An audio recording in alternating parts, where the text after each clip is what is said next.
سنگین حالات سے گزر رہے ہیں۔ مسلمانوں پر دنیا کی قومیں اس طرح سے ٹوٹی پڑ رہی ہیں جیسے بھوکے دسترخوان پر ٹوٹ پڑے۔ پوری دنیا ایسا لگتا ہے کہ مسلمانوں کے خلاف متحد ہو گئی۔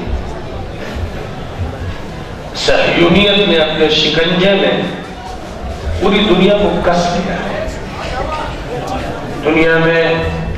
جو سب سے طاقتور اور بڑا ملک ہے وہ صہیونیت کی گرفت میں ہے، اور ظاہر ہے کہ یک قطبی دنیا کے اعلان اور اس کے اقدامات کے بعد اگر یک قطبی دنیا بھی صہیونیت کے پنجے میں ہے اور اس کی گرفت میں ہے تو پھر کسی اور ملک کا حوالہ کیا دیا جا سکتا ہے؟ ہندوستان جو ناوابستہ تحریک اور نان الائنمنٹ موومنٹ کی قیادت کرتا تھا اور پھر ایک زمانے میں رشین بلاک سے جڑا ہوا تھا، آج وہ بھی اسی یک قطبی دنیا کا ایک زمیمہ اور گمچھلا بن چکا ہے۔ ہندوستان کی آزادی پر بھی ڈاکے ڈال دیے گئے اور دوبارہ اس ملک کو گروی رکھا جا رہا۔ 1947 میں اس ملک کو جس آزادی سے علماء کی کوششوں کے نتیجے میں ہمکنار کیا گیا تھا، 2009 تک پہنچتے ملٹی نیشنل کمپنیوں نے اس کی آزادی کو سلب کرنے کا وہ عمل شروع کیا ہے جس کے اثرات آئندہ سالوں میں بہت نمایاں طریقے پر نظر آئیں گے۔ پڑوسی ملک جس طرح دام میں شکنجے میں گرفتار ہے اور اس کی رگ جان پر جس طرح کچوک لگائے جا رہے ہیں، تیر و نشتر کا جس طرح اسے شکار کیا جا رہا ہے اور اس کی تباہی کے جو انتظامات کیے جا رہے ہیں، روزانہ اخبارات کی شاہ سرخیاں ان کا پتہ دے رہی ہیں، اور اس کے پڑوس کا جو ملک ہے اسے تہس نہس کر دیا گیا ہے، اسے قبرستان بنانے کی کوشش کامیابی کی منزلوں تک بڑی حد تک پہنچا دی گئی۔ اس ملک کے لاکھوں انسانوں کو موت کی نیند سلا دیا گیا اور شہر کے شہر ویران کر دیے گئے، آبادیاں مسمار کر دی گئی، اور پھر اگر اس کی طرف سے آگے بڑھیں تو اس کے مغرب میں پڑوسی ملک کو نشانہ بنانے کی تیاریاں، اور آگے بڑھے مغرب کی طرف تو وہ ملک ہے جو عرب ممالک میں اپنا امتیاز رکھتا تھا، اس کی اینٹ سے اینٹ بجا دی گئی۔ نئے تاتاریوں کے حملے نے پرانے تاتاریوں کے حملوں کو مات دکھا دی، اور نئے منگولیوں نے اور تاتاریوں نے اپنی وحشت ناکی اور اپنے مظالم کی جو تاریخ رقم کی ہے، آئندہ دہائیوں میں اس تاریخ کو جب لکھا جائے گا تو اس کے ہر لفظ سے خون ٹپکے گا، اور آج اس میں کوئی شک و شبہ نہیں کہ وہ تاریخ اتنی بھیانک اور ہولناک ہے کہ جب اس کا تذکرہ کیا جاتا ہے، اس کے صفحات پلٹے جاتے ہیں، بلکہ واقعات کا مشاہدہ کیا جاتا ہے تو کلیجہ منہ کو آتا ہے۔ یہ حالات ہیں جن حالات میں مسلمانوں کا امتحان ہے، مسلمانوں کو ابتلا اور آزمائش سے گزارا جا رہا۔ جو کچھ ہو رہا ہے یقیناً خدا کی مشیت سے ہو رہا ہے۔ ہمیں یقین اور ایمان ہے کہ خدا تعالیٰ کی مشیت اور قدرت سے باہر کوئی چیز جا نہیں سکتی۔ ہم جانتے ہیں کہ خدا عالم الغیب والشہادہ ہے، اس کا علم محیط ہے، اور ہم یہ بھی جانتے ہیں کہ خدا تعالیٰ کی قدرت محیط ہے۔ کوئی پتا کسی درخت سے بغیر اذن خداوندی کے جدا نہیں ہوتا، کوئی ذرہ فضا میں بغیر حکم خداوندی کے نہیں اڑتا، کوئی موت روئے زمین پر یا کہیں بھی اس عالم کون و فساد میں خدا تعالیٰ کے حکم کے بغیر واقع نہیں ہوتی، کوئی زندگی خدا تعالیٰ کی اجازت کے بغیر وجود میں نہیں آتی۔ ہمیں یقین ہے کہ وہ فعال لما یرید ہے، لہذا جو کچھ بھی ہو رہا ہے اس کے ارادے سے ہو رہا ہے، اس کی مشیت سے ہو رہا ہے، اس کی قدرت کے ماتحت ہو رہا ہے، اس کی سنت کے تحت ہو رہا ہے، اس کے نظام کی پابندی کی بنیاد پر ہو رہا ہے، اس کی نگاہوں کے نیچے ہو رہا ہے، اس کی اجازت سے ہو رہا ہے۔ اور یہ جو کچھ بھی ہو رہا ہے 1435-40 سال پہلے اسے واضح فرما دیا گیا، یا 1430 سال پہلے یا 25 سال پہلے اسے واضح فرما دیا گیا۔ وَلَنَبْلُوَنَّكُمْ بِشَيْءٍ مِّنَ الْخَوْفِ وَالْجُوعِ وَنَقْصٍ مِّنَ الْأَمْوَالِ وَالْأَنفُسِ وَالثَّمَرَاتِ وَبَشِّرِ الصَّابِرِينَ۔ ہم ضرور تمہاری آزمائش کریں گے، دہشت تم پر مسلط کی جائے گی، فاقوں سے تم کو گزارا جائے گا، جانیں تمہاری جائیں گی، مالوں کے تمہیں نقصان ہوگا۔ محمد صلی اللہ علیہ وسلم کو حکم فرمایا گیا کہ جو لوگ ان حالات میں مضبوطی سے حق پر ڈٹے رہیں آپ ان کو خوشخبری سنا دیں، اور کہیں یوں فرمایا گیا لَتُبْلَوُنَّ فِي أَمْوَالِكُمْ وَأَنفُسِكُمْ وَلَتَسْمَعُنَّ مِنَ الَّذِينَ أُوتُوا الْكِتَابَ مِنْ قَبْلِكُمْ وَمِنَ الَّذِينَ أَشْرَكُوا أَذًى كَثِيرًا وَإِن تَصْبِرُوا وَتَتَّقُوا فَإِنَّ ذَلِكَ مِنْ عَزْمِ الْأُمُورِ۔ تمہاری آزمائش ہو، مالی بھی ہوگی اور جانی بھی ہوگی، اور تم مشرکوں سے اور اہل کتاب سے، یہودیوں سے اور عیسائیوں سے ایسی باتیں سنو گے کہ کلیجہ تمہارا پھٹے گا، تمہیں تکلیف ہوگی، تمہیں اذیت ہوگی، تمہیں نفسیاتی دکھ دیا جائے گا، تم ایسی باتیں سنو گے۔ یہ خدا تعالیٰ کا فیصلہ اور اس فیصلے کے مطابق اعلان، لیکن اسی کے ساتھ یہ ہے وَإِن تَتَّقُوا وَتَصْبِرُوا فَإِن تَصْبِرُوا وَتَتَّقُوا فَإِنَّ ذَلِكَ مِنْ عَزْمِ الْأُمُورِ۔ اگر تم ڈٹے رہے اپنے موقف پر، پرہیزگاری اختیار کرتے رہے، شریعت کی پابندی کرتے رہے، اللہ کا حکم مانتے رہے اور آگے بڑھنے کے لیے قدم بڑھاتے رہے، کبھی پیچھے نہیں ہٹے، نہ ڈگمگائے،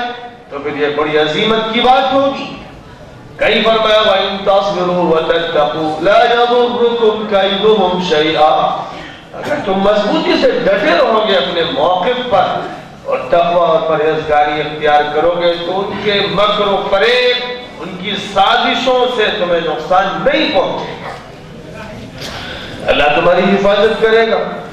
کہیں فرمایا یا ایھا الذین آمنوا اذا لقیتم فئة فاثبتوا واذکروا اللہ کثیرا لعلکم تفلحون واطیعوا اللہ ورسولہ ولا تنازعوا فتفشلوا وتذهب ريحكم واصبروا ان اللہ مع الصابرین۔ اے ایمان والو، جب تمہارا مقابلہ ہو کسی گروہ سے، کسی لشکر سے، کسی طاقت سے، تو پھر تمہیں سب سے پہلے ثبات اختیار کرنا ہے۔ سب سے پہلا کام یہ ہوگا مقابلے میں کہ مضبوطی سے جم جاؤ، لوہے کی لاٹ بن جاؤ، ایک چٹان بن جاؤ کہ تمہیں ہلایا نہ جا سکے۔ اور دوسرا کام تمہیں یہ کرنا ہوگا کہ خدا تعالیٰ کی یاد میں محو ہو جاؤ، کثرت سے اللہ کو یاد کرو، دل سے، زبان سے، اپنے دماغ کو، اپنی روح کو، اپنے نفس کو، اپنے وجود کو خدا تعالیٰ کی یاد میں فنا کرو۔ اذا لقيتم فئة فاثبتوا واذكروا الله كثيرا لعلكم تفلحون واطيعوا الله ورسوله۔ اور بات صرف اللہ کی ماننا، اور اللہ کے رسول کی ماننا، کسی اور کی بات چلنے نہ دینا۔ ایسے حالات جب بحرانی پیدا ہو، سنگین حالات کا سامنا ہو، لشکر مقابل میں موجود ہو، تو اس وقت تمہاری جو ذمہ داریاں، فرمایا کہ سب سے پہلی ذمہ داری تو ثبات کی ہے، مضبوطی سے جمنے کی ہے، اور دوسری ذمہ داری اللہ کی یاد کی ہے، اور تیسری ذمہ داری اللہ اور رسول کی اطاعت اور فرما برداری کی ہے۔ چوتھی بات وَلَا تَنَازَعُوا فَتَفْشَلُوا وَتَذْهَبَ رِيحُكُمْ، اور آپس میں جھگڑنا، آپس میں اختلاف اور انتشار مت پیدا کرنا، لڑائیاں آپس میں مت کرنا، خانہ جنگی مت کرنا، ایک دوسرے پر کیچڑ مت اچھالنا، فتنہ اپنے اندر پیدا مت کرنا، ورنہ ہوا اپھڑ جائے گی تمہاری اور تم ناکام ہو جاؤ۔ یعنی اس کے ساتھ یہ بات جوڑ دی گئی، ذکر کا تذکرہ آیا، ثبات کا تذکرہ فرمایا گیا، اللہ و رسول کی اطاعت کا تذکرہ فرمایا گیا، اور یہ نہیں کہا گیا ورنہ، لیکن وَلَا تَنَازَعُوا فَتَفْشَلُوا۔ جب نزاع کا ذکر آیا، جھگڑے کا ذکر آیا، تو فرمایا آپس میں مت جھگڑنا ورنہ ناکام ہو جاؤ، اور ہوا اکھڑ جائے گی۔ ہوا اکھڑنے کا مطلب یہ ہے کہ تمہاری طاقت ختم ہو جائے گی، تم بے بس ہو جاؤ گے، بے کس ہو جاؤ گے، مظلوم بن کے رہو گے، توڑ دیے جاؤ گے۔ وَاصْبِرُوا، اور صبر اختیار کرنا، اور صبر کے معنی غم کے سہ لینے کے نہیں ہوتے، صبر کے معنی اپنے موقف حق پر مضبوطی سے ڈٹنے اور جمنے کے ہوتے۔ فرمایا کہ اللہ تعالیٰ ان کا ساتھ دیتا ہے جو جمتے ہیں۔ استقامت صبر کی علامت ہے، یا استقامت صبر کی ترجمان ہے، یعنی جس حق کو مانا، جس کو تسلیم کیا، اس حق پر مضبوطی سے ڈٹ جایا جائے، اور یہ فیصلہ ہو کہ کسی حالت میں ہٹنا نہیں۔ آخری منزل شہادت ہوگی، جو تکلیفیں ہیں، جو بلائیں ہیں، جو آفتیں ہیں، وہ گزرتی چلی جائیں گی، یہاں تک کہ آخری مرحلہ اس کا آئے گا کہ جان جائے گی، اور جب جان جانے کا مرحلہ آئے گا تو اس کے لیے تیار رہنا، ڈٹے رہنا، موقف مت بدلنا، چاہے نوبت اس کی آئے کہ تمہیں دنیا سے رخصت ہونا پڑے۔ رخصت تو سب کو ہونا ہے، لیکن ایک باعزت رخصتی ہوتی ہے اور ایک ذلت آمیز رخصتی ہوتی ہے۔ بے شمار انسان اپنے گھروں پر، اپنے ماحول میں مر رہے ہیں، تھوک تھوک کے مر رہے ہیں، کینسر میں مر رہے ہیں، فالج میں مر رہے ہیں، طرح طرح کی بیماریوں میں مر رہے ہیں، اور ان کے لیے یہی کہا جاتا ہے کہ مر رہے ہیں۔ لیکن کچھ وہ لوگ ہیں جو خون میں نہاتے ہیں، خدا تعالیٰ کی خدمت میں اپنی جان کو پیش کرتے ہیں، خدا سے محبت میں اپنے کو قربان کرتے ہیں، تو ان کی موت موت نہیں ہوتی، بلکہ ان کی موت کے لیے موت کہنا موت ہے، یعنی ان کی موت کے لیے لفظ موت حرام قرار دے دیا گیا۔ وَلَا تَقُولُوا لِمَنْ يُقْتَلُ فِي سَبِيلِ اللَّهِ أَمْوَاتٌ بَلْ أَحْيَاءٌ وَلَكِنْ لَا تَشْعُرُونَ۔ بس کہنا ان کے بارے میں جو شہید ہو گئے، شہداء اسلام کے جلسوں میں شریک ہونے والوں، لکھنؤ کے شہریوں، شہادت کی لذت اور شہادت کی تمنا کا پہلے حوصلہ پیدا کرو، پھر شہداء اسلام کے جلسے میں شرکت کرو۔ اور حدیث پاک میں فرمایا گیا کہ جس نے باطل سے مقابلہ نہیں کیا اور غزوہ نہیں کیا اور جہاد نہیں کیا، نہ اس کی تمنا کی، تو وہ جاہلی موت مرے گا۔ خدا تعالیٰ نے جو عہد و پیمان لیا ہے، وہ اسی کا عہد و پیمان ہے کہ گواہی دیتے جاؤ، زبان سے دو، دل سے دو، دماغ سے دو، عمل سے دو، جان سے دو، مال سے دو۔ وَسَمَّاكُمُ الْمُسْلِمِينَ مِنْ قَبْلُ وَفِي هَذَا لِتَكُونُوا شُهَدَاءَ عَلَى النَّاسِ وَيَكُونَ الرَّسُولُ عَلَيْكُمْ شَهِيدًا۔ اللہ نے تمہیں مسلم کہا ہے، تم مسلم ہو، تم اور دوسرے نام مت اختیار کرو۔ جو نام اللہ نے تجویز کیا ہے اس نام کو اختیار کر کے تمام فرقے ختم کر دو، ٹولیوں کو ختم کر دو، گروہوں کو ختم کر دو، امت کی وحدت کی دعوت دو، امت کو ایک لڑی میں پرو دو، امت کا تعلق اللہ سے جو رب ہے مالک ہے قائم کرو، اور رسول اللہ صلی اللہ علیہ وسلم کی ذات سے جوڑو، اور قرآن پاک جو دستور ہے اس امت کا اور انسانیت کا اس دستور کو حاکم بناؤ۔ فرمایا کہ اللہ نے تمہارا نام مسلم رکھا ہے، پہلے بھی یہ نام تمہارا رکھا گیا تھا تورات میں، انجیل میں، زبور میں، ابراہیم کے صحیفوں میں، نوح کے صحیفوں میں، آدم علیہ السلام سے لے کر آخری پیغمبر تک جتنے بھی رسول و نبی آئے سب مسلم، سب اسلام کے داعی، دین خدا کے نزدیک صرف اسلام، اس کے علاوہ سب کھوٹے سکے۔ ان الدین عند اللہ الاسلام، دین اللہ کے نزدیک صرف الاسلام۔ ومن يبتغي غير الاسلام دينا فلن يقبل منه وهو في الاخرة من الخاسرين، اور جو بھی اسلام کے علاوہ کسی اور چکر میں پڑے گا، کوئی اور نظریہ تیار کرے گا، کسی ازم سے اپنا رشتہ جوڑے گا، کسی نئے فکر و فلسفے کو پیدا کرے گا، فرقے کی بنیاد کسی اور عقیدے پر رکھے گا، کسی اور پس منظر میں بات بنائے گا اور سوچے گا، تو یہ اس کا سکہ اللہ کی بارگاہ میں نہیں چلے گا، یہ کھوٹا سکہ رد کر دیا جائے اور آخرت میں سوائے گھاٹے کے اسے کچھ حاصل نہیں ہو۔ تو فرمایا کہ خدا نے تمہارا نام مسلم رکھا لِتَكُونُوا شُهَدَاءَ عَلَى النَّاسِ وَيَكُونَ الرَّسُولُ عَلَيْكُمْ شَهِيدًا، تاکہ تم تمام انسانوں کے سامنے گواہ بنو، پیغمبر تمہارے سامنے گواہ ہے۔ پیغمبر کا کام یہ ہے کہ وہ اللہ کی بات تم تک پہنچائیں، گواہی حق کی دیں،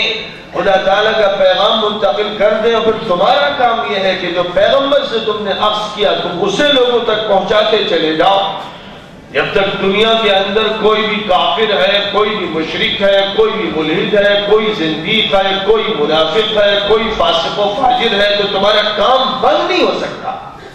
تمہارا کام جاری و ساری رہے گا۔ انبیاء کرام کو، رسولان اعظام کو جو زندگی جو مشن خاتم النبیین سے پہلے عطا کیا جاتا تھا، آخری نبی کے بعد اس امت کو وہ مشن سونپ دیا گیا، رسلا مبشرین ومنذرین لئلا یکون للناس علی اللہ حجۃ بعد الرسل۔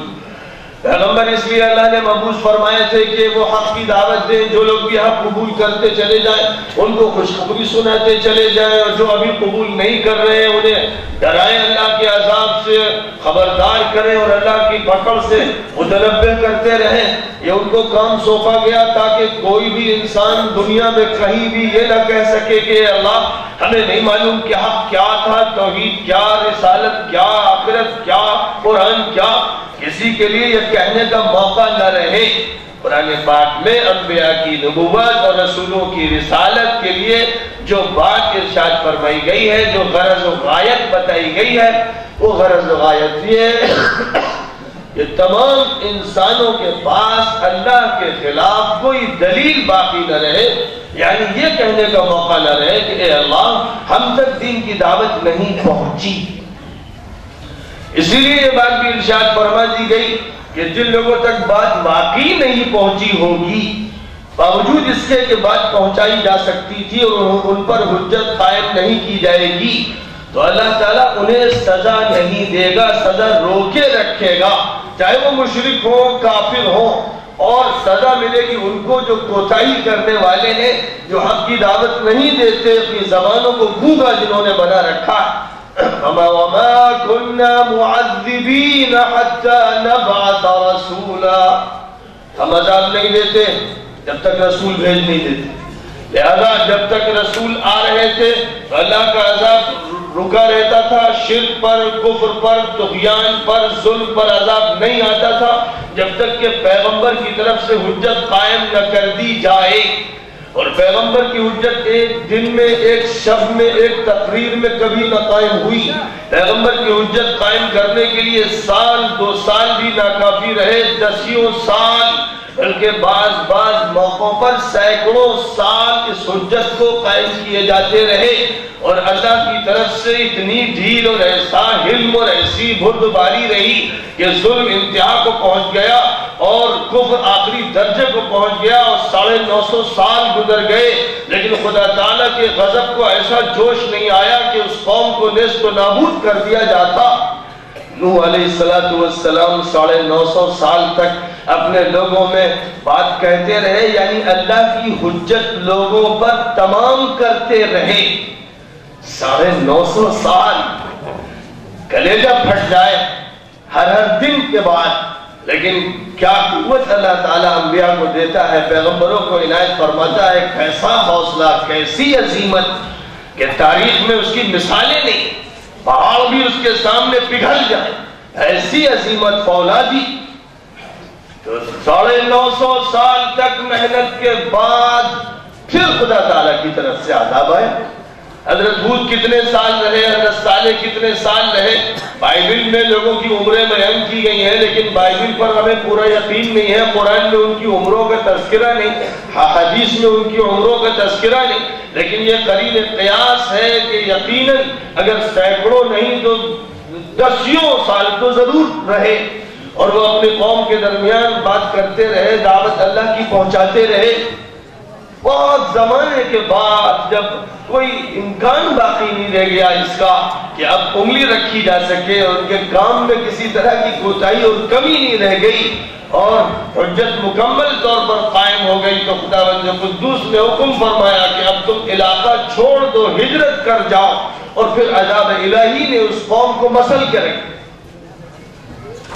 آخری نبی حضرت محمد مصطفیٰ صلی اللہ علیہ وسلم کی امت، جو امت اجابت بھی ہے، امت دعوت بھی ہے، یعنی وہ بھی اس میں داخل ہے کہ جنہوں نے آپ پر ایمان کو قبول کر لیا، اور وہ بھی داخل ہیں جنہوں نے ابھی ایمان قبول نہیں کیا، اس سے محروم ہیں۔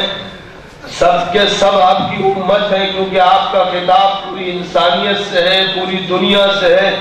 عالمی ہے، تمام برادریاں اور تمام باشندے دنیا کے اس خطاب کے مخاطب ہیں۔ اس لیے نبی پاک علیہ السلام کو جو کام سونپا گیا، ختم نبوت کی بنیاد پر یہ طے کر دیا گیا کہ ایک امت بھی برپا کی جائے گی، اور آپ کی صحبت میں جن حضرات کو رکھا گیا ان کی تربیت کا ایسا انتظام کیا گیا کہ ان میں سے ہر فرد دین کا داعی اور مبلغ بن جائے، دین اس کی ذاتی زندگی میں منحصر ہو کر نہ رہ جائے، وہ ایسا زاہد اور ایسا مرتاض اور ایسا لوگوں سے عزلت اختیار کرنے والا نہ بن جائے کہ پہاڑوں کی چوٹیوں پر جا کے رہ جائے، غاروں میں رہے اور گھر کے خلوت خانوں میں رہے، بلکہ اس کو کھڑا کر دیا گیا اور حکم فرما دیا گیا، کنتم خیر امت اخرجت للناس، تمہیں جو خیر امت قرار دیا گیا ہے، بہترین امت قرار دیا گیا ہے، وہ اس صفت کے ساتھ متصف ہے اور مشروط ہے کہ تمام انسانوں کے فائدے کا کام تم کو کرنا ہے۔ یہ امت تمام انسانوں کے لیے برپا کی گئی،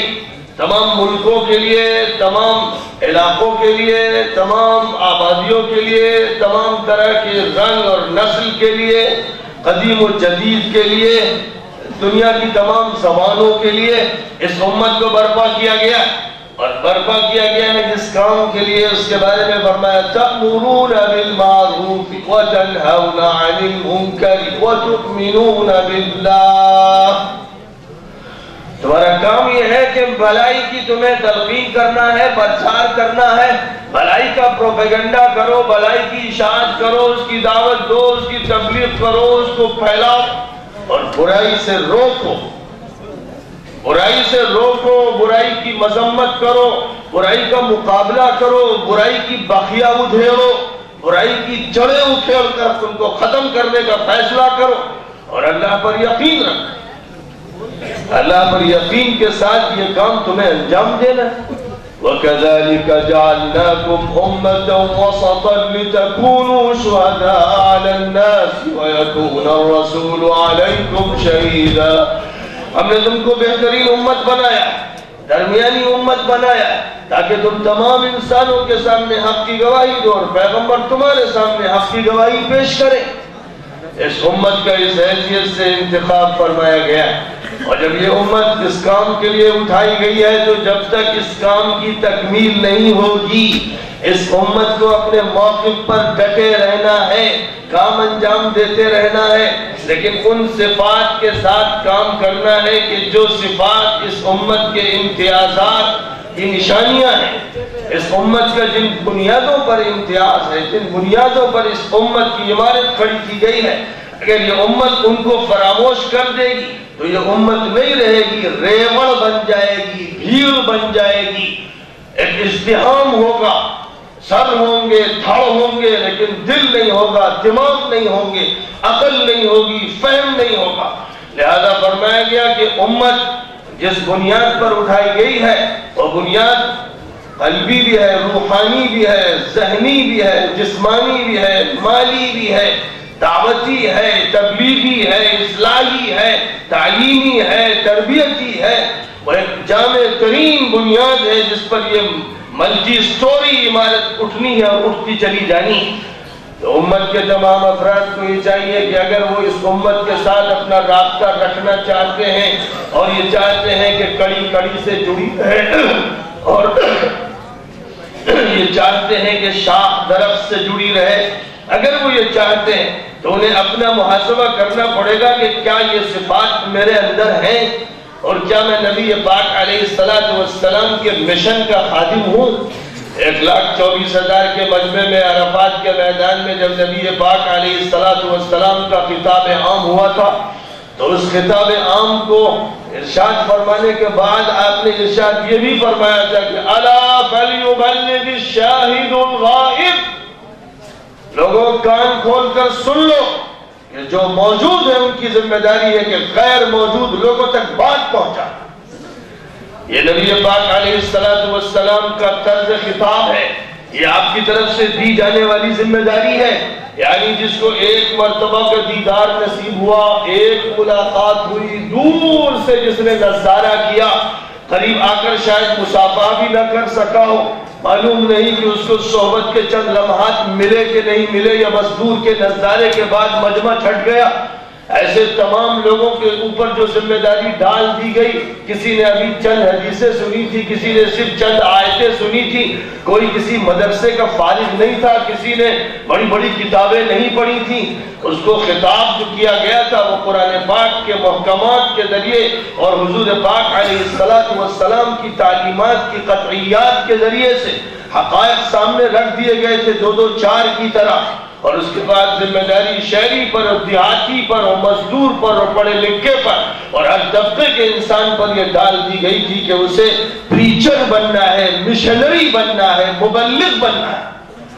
اور یہ بات ایک چھوٹی سی سورے میں بھی اس طرح سے سمیٹ دی گئی تاکہ ہر فرد بشر، ہر فرد مسلم کی زبان پر یہ سورے اور ذہن میں نقش ہو جائے۔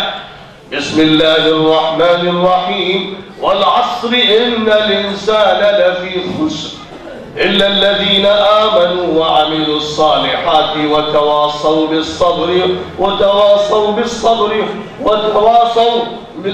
بالحق وتواصوا بالصبر۔ اللہ کے نام سے میں شروع کرتا ہوں جو بڑا مہربان و نہایت کرم فرما۔ زمانہ اس بات پر گواہ ہے کہ سارے انسان گھاٹے اور ٹوٹے ہیں، کوئی بھی صحیح حالت میں نہیں، ہر انسان گھاٹے ہے، اور اس گھاٹے سے بچنے کی صرف ایک شکل کہ لوگ سچے پکے مومن بن جائیں، لوگ ٹھیک عمل اختیار کریں، لوگ دین کے اور حق کے داعی بن جائیں، اور پھر اس دعوت کے راستے میں مضبوطی سے ڈٹے اور صبر کریں اور مصائب کو برداشت کرنے کے لیے تیار ہیں۔ یہ 4 نکاتی فارمولہ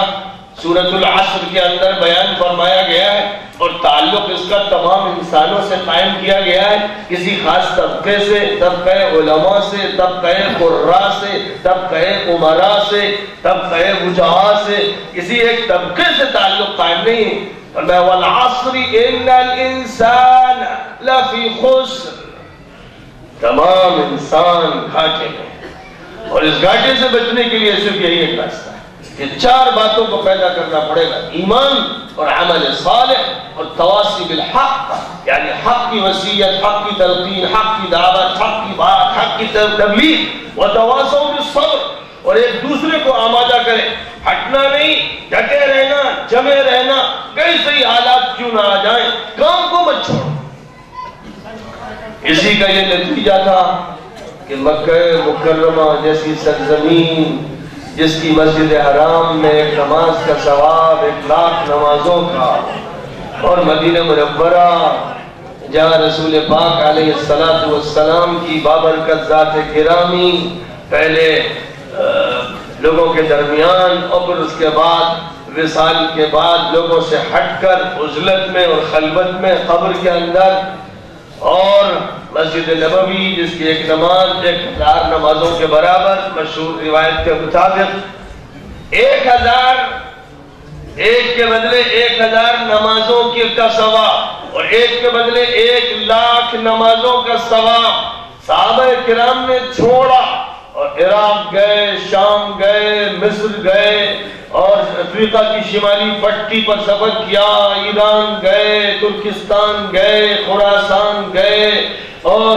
ایسے بھی تھے جو عہد عثمانی میں ہندوستان آئے یا سندھ آئے، مختلف علاقوں میں اللہ کے اس دین کی تبلیغ کے لیے نکلتے رہے۔ اگر ذہن یہ کہتا کہ ایک نماز کی جگہ 1,00,000 نمازوں کا ثواب چھوڑ کر مارے پھرنا اور دین کی بات کہنا، یہ بات پہ اتنی اہمیت نہیں رکھتی، ہم یہاں نماز پڑھ رہے ہیں جو دین کے نظام میں سب سے اعلیٰ عبادت ہے، کلمہ لا الہ الا اللہ اور محمد رسول اللہ کے بعد سب سے افضل عمل نماز ہے، اور نماز کی مسجد حرام کی جس پر اتنا زبردست ثواب ہے، اگر کار دعوت، اگر یہ مشن اس نماز سے زیادہ قیمتی نہ ہوتا اور 1,00,000 نمازوں کے ثواب سے زیادہ اس کی افضلیت اور اہمیت نہ ہوتی تو ہرگز کوئی صحابی مدینہ اور مکہ چھوڑ کر عراق اور شام نہ جاتا اور جزیرۃ العرب کے مختلف علاقوں میں مارا نہ پھرتا اور افریقہ اور ایشیا کے مختلف ملکوں میں نہ جاتا۔ ان کا یہ عمل یہ اس بات کی دلیل ہے کہ ایک نماز کے 1,00,000 نمازوں کے ثواب کے مقابلے میں اللہ کے دین کی تبلیغ اور دعوت اور حق کی وصیت اور صبر کی وصیت اس سے لاکھوں درجے افضل ہے، اس لیے کہ یہ امت کا مشن ہے، اس کی بنیاد پر اس امت کو وجود میں لایا گیا، اس کی بنیاد پر اس کو عزت دی گئی، اس کی بنیاد پر خیر امت کا لقب دیا گیا، اس کی بنیاد پر امت وسط کا اس کو تمغہ عطا کیا گیا، اس کی بنیاد پر نبی پاک علیہ السلام کی خلافت اور نیابت اور نمائندگی کا ان کو نہایت عظیم موقع عنایت فرمایا گیا۔ ظاہر ہے کہ یہ وہ مناصب ہیں اور یہ وہ مقامات ہیں جو عبادات سے افضل، جو اخلاقیات سے افضل، یعنی ان کے نمبرات بعد میں آتے ہیں، پہلا نمبر اس کا ہے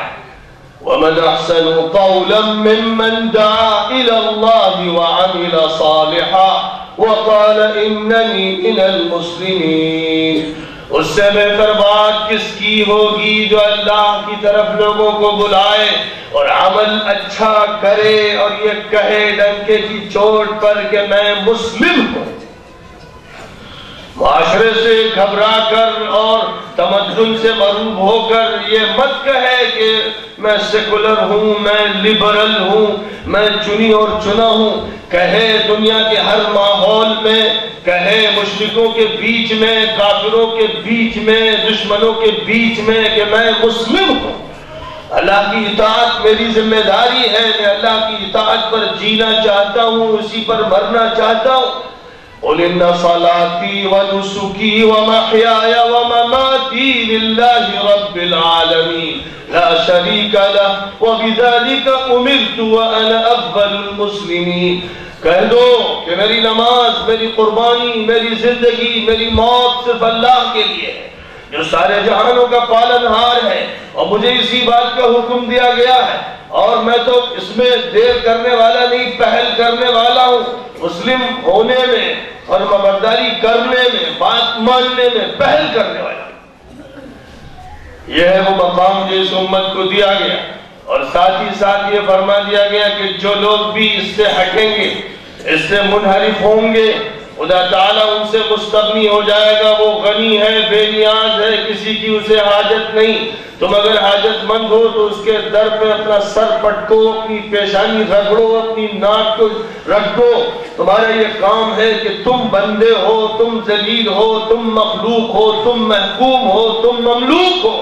تم طاقت کے مالک نہیں ہو، بے دست و پا ہو۔ یا ایھا الناس انتم الفقراء الی اللہ واللہ هو الغنی الحمید۔ اے انسانوں، تم سب اللہ کے بھکاری ہو، فقیر ہو، گدا گر ہو، خدا بے نیاز ہے، اسے تمہاری حاجت نہیں، تمہیں اللہ کی حاجت ہے۔ لہذا تمہیں حاجت ہے تو ہمیشہ خیال رکھنا کہ ادھر ادھر مت جگمگانا، منحرف مت ہونا۔ اگر پلٹو گے پیچھے تو خدا تعالیٰ تم سے بے نیاز ہو جائے گا اور کسی اور کو لے آئے گا۔ یا ایھا الذین آمنوا من یرتد منکم عن دینہ فسوف یأتی اللہ بقوم یحبهم ویحبونہ أذلة على المؤمنين أعزة على الكافرين يجاهدون في سبيل الله ولا يخافون لومة لائم۔ فرمایا کہ اے ایمان والو کہہ کر بات شروع کی گئی۔ اے ماننے والو، اگر پلٹے ادھر ادھر اور کھسکے ہٹے، اگر اس صراط مستقیم کو اگر تم نے چھوڑا، اس دین متین سے اگر الگ ہٹے، اس شریعت حقہ سے تم نے قدم کو ہٹایا، اللہ کی محبت اور رسول اللہ کی محبت کے بارے میں اپنے دل کو کھوٹا کیا،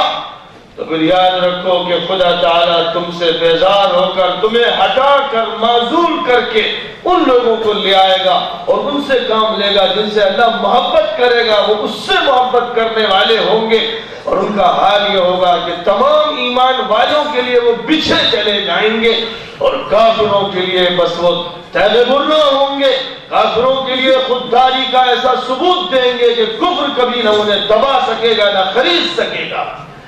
ان کے ساتھ ان کا یہ رویہ ہوگا اور اہل ایمان کے ساتھ یہ رویہ ہوگا۔ یہاں وہ ریشم کی طرح نرم ہوں گے، وہاں وہ فولاد کی طرح سخت ہوں گے۔ وہ ایسے اہل ایمان ہوں گے، ان کا حال یہ ہوگا کہ اللہ کے راستے میں جہاد ان کا مشن ہوگا، کوشش کرنا، قربانی دینا، وقت لگانا، جان کھپانا، صلاحیتیں نچوڑنا، اپنی طاقتوں کو خدا تعالیٰ کی چوکھٹ پہ رکھ دینا اور خدا تعالیٰ کی بندگی کے ساتھ اپنا مضبوط رشتہ قائم کرنا۔ جن لوگوں کا یہ حال ہوگا اور جو اس میں لگے ہوں گے، خداوند قدوس انہیں لائے گا، اور جنہیں اس کی پرواہ نہیں ہوگی کہ کون عیب چینی کرتا ہے، کون الزام لگاتا ہے، کون عیب نکالتا ہے یا ملامت کرتا ہے، کون برا کہتا ہے، اس کی فکر کیے بغیر ہر طرف سے کٹ کر بے نیاز ہو کر اللہ کے لیے ایسے یکسو ہوں گے کہ بس وہ ہوں گے اور صراط مستقیم وہ ہوں گے اور محبت خدا و رسول۔ ایسے لوگ اللہ کو چاہیے، اگر تیار ہو تو آؤ دربار خدا بندی میں، اور اس کے لیے تیار نہیں ہو تو جاؤ نکلو اسلام سے، بدنام اسلام کو مت کرو۔ خدا یوں کہہ دیتا وَإِن تَتَوَلَّوْا يَسْتَبْدِلْ قَوْمًا غَيْرَكُمْ ثُمَّ لَا يَكُونُوا أَمْثَالَكُمْ۔ ہم چھوڑ دو گے، پیچھے ہٹو گے، کھسکو گے ادھر ادھر، تو پھر یاد رکھو کہ خدا تعالیٰ تمہیں ہٹا کر دوسروں کو لائے گا، وہ تمہاری طرح نہیں ہو۔ اللہ میاں کھری کھری سناتے ہیں، صاف پر واشگاف کہتے ہیں، مفتی ادھر ادھر کی لاگ لپیٹ بھی رکھتے ہیں، اور بہت سے لوگ جو لوگوں کے درمیان ہوتے ہیں، لوگوں کی پرچھائیاں ان پر پڑتی ہیں اور مجمع سے متاثر ہو جاتے ہیں، اور کبھی ڈھول باجے تاشوں سے متاثر ہو کر بات کو کہیں دبا دیتے ہیں، کہیں کاٹ دیتے ہیں، لیکن قرآن پاک صاف کہتا ہے، واشگاف کہتا ہے کہ وہ ملک الملوک اور احکم الحاکمین کا کلام ہے۔ لہذا رب الارباب اور احکم الحاکمین جب بات کرتا ہے تو صاف کرتا ہے اور کھری سناتا ہے کہ اگر مسلمان بن کے رہنا ہے تو سچے پکے بنو، اور نفاق اختیار کرنا ہے تو گھر چھوڑو، کہیں اور جا کر اپنا ٹھکانہ بناؤ، آشیانہ بناؤ۔ ان اللہ اشتری من المؤمنین انفسهم واموالهم بان لهم الجنہ یقاتلون فی سبیل اللہ فیقتلون ویقتلون وعدا علیہ حقا فی التوراة والانجیل والقرآن ومن اوفى بعهده من الله فاستبشروا ببيعكم الذي بايعتم به وذلك هو الفوز العظيم. اللہ تعالیٰ نے سودا کر لیا ہے ہمارا، جانیں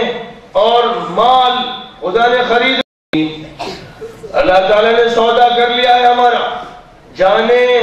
اور مال خدا نے خرید لیے، اور جب اس نے خرید لیے تو ہماری ملکیت ختم ہو چکی ہے.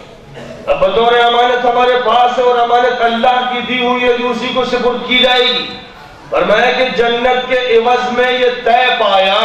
اگر معاہدہ کرنا ہے، خرید فروخت کرنا ہے تو طے پایا. جنت چاہیے تو جان دو، جنت چاہیے تو مال دو، اور اگر جنت نہیں چاہیے تو مال سے لپٹو، جان کے پیچھے پڑو اور اپنی پرورش کرتے رہو اور پھر اسی دنیا دنی میں پھنسے رہو. فرمایا کہ سودا ہوا، لیکن سودا اس طرح طے پایا ہے کہ جنت میں دوں گا، جان تم دو، جنت میں دوں گا، مال تم دو گے. اور پھر اس کے بعد فرمایا کہ اللہ کے راستے میں جو لوگ جنگ کرتے ہیں باطل سے، کفر سے، گمراہی سے اور بغاوت کی طاقتوں سے، ظالموں سے، اور شہید ہوتے ہیں اور مارتے ہیں، تو ان کے بارے میں پھر اللہ کی طرف سے طے ہے، تورات میں طے، انجیل میں طے، قرآن میں طے کہ خدا تعالیٰ نے جو معاہدہ کیا ہے وہ پورا ہوگا. خدا جنت سے نوازے گا، قطرے خون زمین پر گرنے سے پہلے مغفرت کا فیصلہ ہو جائے گا. یہ وہ حقائق ہیں جن کو قرآن پاک صاف طور پر بیان کرتا چلا جاتا ہے، اور ان واقعات اور حقائق کو جب وہ بیان کرتا ہے تو پھر مشروط طور پر بیان کرتا ہے. یہ شرطیں ہیں میری، ان شرطوں کو پورا کرنا پڑے گا. یہ مطلوب صفات ہیں، ان صفات کو وجود میں لانا ہوگا. یہ امتیازات ہیں جو دیے گئے، ان امتیازات کے ساتھ اس امت کو باقی رہنا ہوگا. اور جب بھی یہ امت ان امتیازات سے، صفات سے، خصوصیات سے، شرائط سے ہٹے گی تو امت اپنے مقام سے گرے گی، انحطاط اور زوال کا شکار ہوتی چلی جائے گی. اور پھر جب بھی اس کو اٹھنا نصیب ہوگا تو پھر اسی طریقے سے اٹھنا نصیب ہوگا جس طریقے سے اس کو نبی پاک علیہ السلام کی صحبت میں اٹھنا نصیب ہوا تھا. اور آپ کی تربیت کے ذریعے سے اس امت کو جو مقام عظیم عطا فرمایا گیا تھا، اس امت کو پلٹ پلٹ کر اسی مقام کو دیکھنا ہے، اور اس مقام کے علم برداروں پر نگاہ رکھنی ہے. ان کے آئیڈیل کو، ان کے ماڈل کو، ان کے نمونے کو، ان کی مثالوں کو اپنی نگاہوں میں بسانا ہے، دل میں سجانا ہے، ذہن کے اندر اتارنا ہے. وہی ہے ہمارا اصل مرجع. لن يصلح آخر هذه الأمة إلا بما صلح به أولها. حضرت امام مالک رحمۃ اللہ علیہ نے فرمایا تھا، اور یہ بات بہت سے تابعین نے فرمائی، اس امت کے آخری دور کے لوگوں کی اصلاح نہیں ہو سکے گی جب تک کہ اس اولین دور کے کردار کو سامنے نہیں رکھا جائے گا. جس بنیاد پر ان کی اصلاح ہوئی اسی بنیاد پر ہر دور کے لوگوں، ہر ملک کے لوگوں کی اصلاح ہوگی. نسخہ ایک ہے، اور اس نسخے میں رد و بدل کی کوئی گنجائش نہیں ہے. یہ نسخہ جو خداوند قدوس کی طرف سے عطا فرمایا گیا، اس نسخے کے بہت سے اجزاء اور اس نسخے کے بہت سے ارکان اور اس نسخے کی کچھ اساسیات ہیں اور اس نسخے کی کچھ فروعیات ہیں. اس نسخے کی جو بنیاد اور اساس ہے وہ کلمہ لا الہ الا اللہ محمد الرسول اللہ صلی اللہ علیہ وسلم. پہلی بنیاد یہ ہے کہ خداوند قدوس ہی مالک اور معبود و مسجود اور خالق اور آقا اور قانون ساز اور طاقت والا اور اسماء حسنہ اور صفات علیہ کا رکھنے والا. پہلی یہ بنیاد ہے جو ہر طرح کے شرک کی بقیہ ادھیڑ دیتی ہے، بلکہ اس کو نیست و نابود کر دیتی ہے. شرک کی کوئی رمق باقی نہیں رہ جاتی، کوئی بال یا بال برابر کوئی نشان شرک کا اس کے بعد باقی نہیں رہتا. تو پہلا مسئلہ یہ ہے کہ توحید کو اختیار کیا جائے، اور توحید ایک مرکز سے جوڑتی ہے، توحید ایک طاقت سے مربوط کرتی ہے، توحید ایک دستور و قانون کا پابند بناتی ہے، توحید سجدے کا مرکز متعین کرتی ہے، توحید ایک قبلہ دیتی ہے، توحید تمام رسولوں اور نبیوں کو ایک لڑی میں پرو دیتی ہے، توحید سارے اہل ایمان کو سیسا پلائی ہوئی دیوار بنا دیتی ہے، توحید چاروں طرف سے تمام آستانوں سے اور تمام چوکھٹوں سے اور تمام دیوڑیوں سے اور تمام معبدوں سے، مندروں سے، گرجاؤں سے اور تمام غیر اللہ کے نام پر بننے والی عبادت کی جگہوں سے کاٹ کر اللہ کے لیے یکسو کر دیتی ہے۔ اتبع ملت ابراہیم حنیفا وما كان من المشرکین، ابراہیم کی ملت کو اختیار کرو جو ہر طرف سے کٹ کر بس اللہ کے تھے، وہ شرک کرنے والے نہیں تھے۔ ان کی مثال خاص طور پر پیش کی گئی، ان کے نمونے کو پیش کیا گیا کہ انہوں نے اپنی قوم کو مخاطب کر کے صاف کہہ دیا تھا کہ ہمارے تمہارے درمیان نفرت اور لڑائی رہے گی جب تک ایک اللہ کو تم تسلیم نہیں کرو۔ یہ نہیں ہو سکتا ہے کہ تم شرک میں لت پت ہو، تم کفر کی دلدل میں ہو اور ہم اسلام سے جڑے ہوں اور اس کے بعد تمہیں بھی اپنے سینے سے لگاتے رہیں اور دل میں بٹھاتے رہیں۔ ہمارے پاس کوئی ایسا نسخہ، ایسا کوئی فریم اور ایسا کوئی انتظام نہیں۔ لہذا بات بالکل صاف اور واضح ہے کہ توحید کے ساتھ جب جڑنا ہے تو پورا نظام وحدانی ہو جائے گا، ہر چیز وحدت کے ساتھ مربوط ہو جائے گی، اور جب وحدت کے ساتھ مربوط ہو جائے گی تب یہ بات عملی اور واقعاتی ہوگی کہ وَاعْتَصِمُوا بِحَبْلِ اللَّهِ جَمِيعًا وَلَا تَفَرَّقُوا، اللہ کی رسی کو مضبوطی سے تھام لو، فرقے مت پیدا کرو، الگ الگ مت بنو اور اپنے کو مرکز سے جدا مت کرو، توحید کی دیوار میں شگاف مت پیدا کرو، الگ الگ اپنے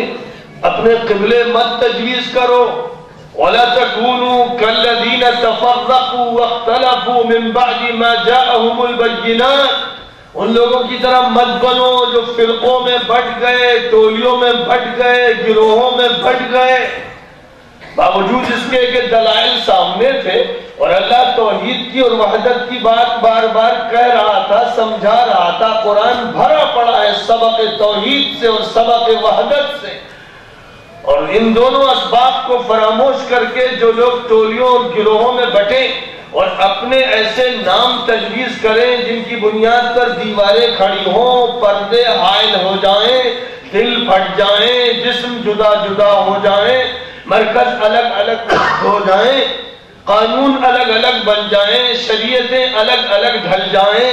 فرمایا کہ اس کا کوئی جواز نہیں ہے۔ وَلَا تَكُونُوا كَالَّذِينَ تَفَرَّقُوا وَاخْتَلَفُوا مِن بَعْدِ مَا جَاءَهُمُ الْبَيِّنَاتُ، دلائل کے آنے کے بعد جن لوگوں نے تفریقہ پیدا کیا اور اختلافات زبردستی پیدا کیے غلط بنیادوں پر، ان کی طرح مت بنو۔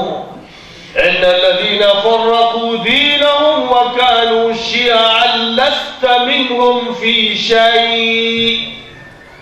جن لوگوں نے اپنے دین کے حصے بکھرے کر دیے، کاٹ دیا، اسے توڑ دیا، پھاڑ دیا،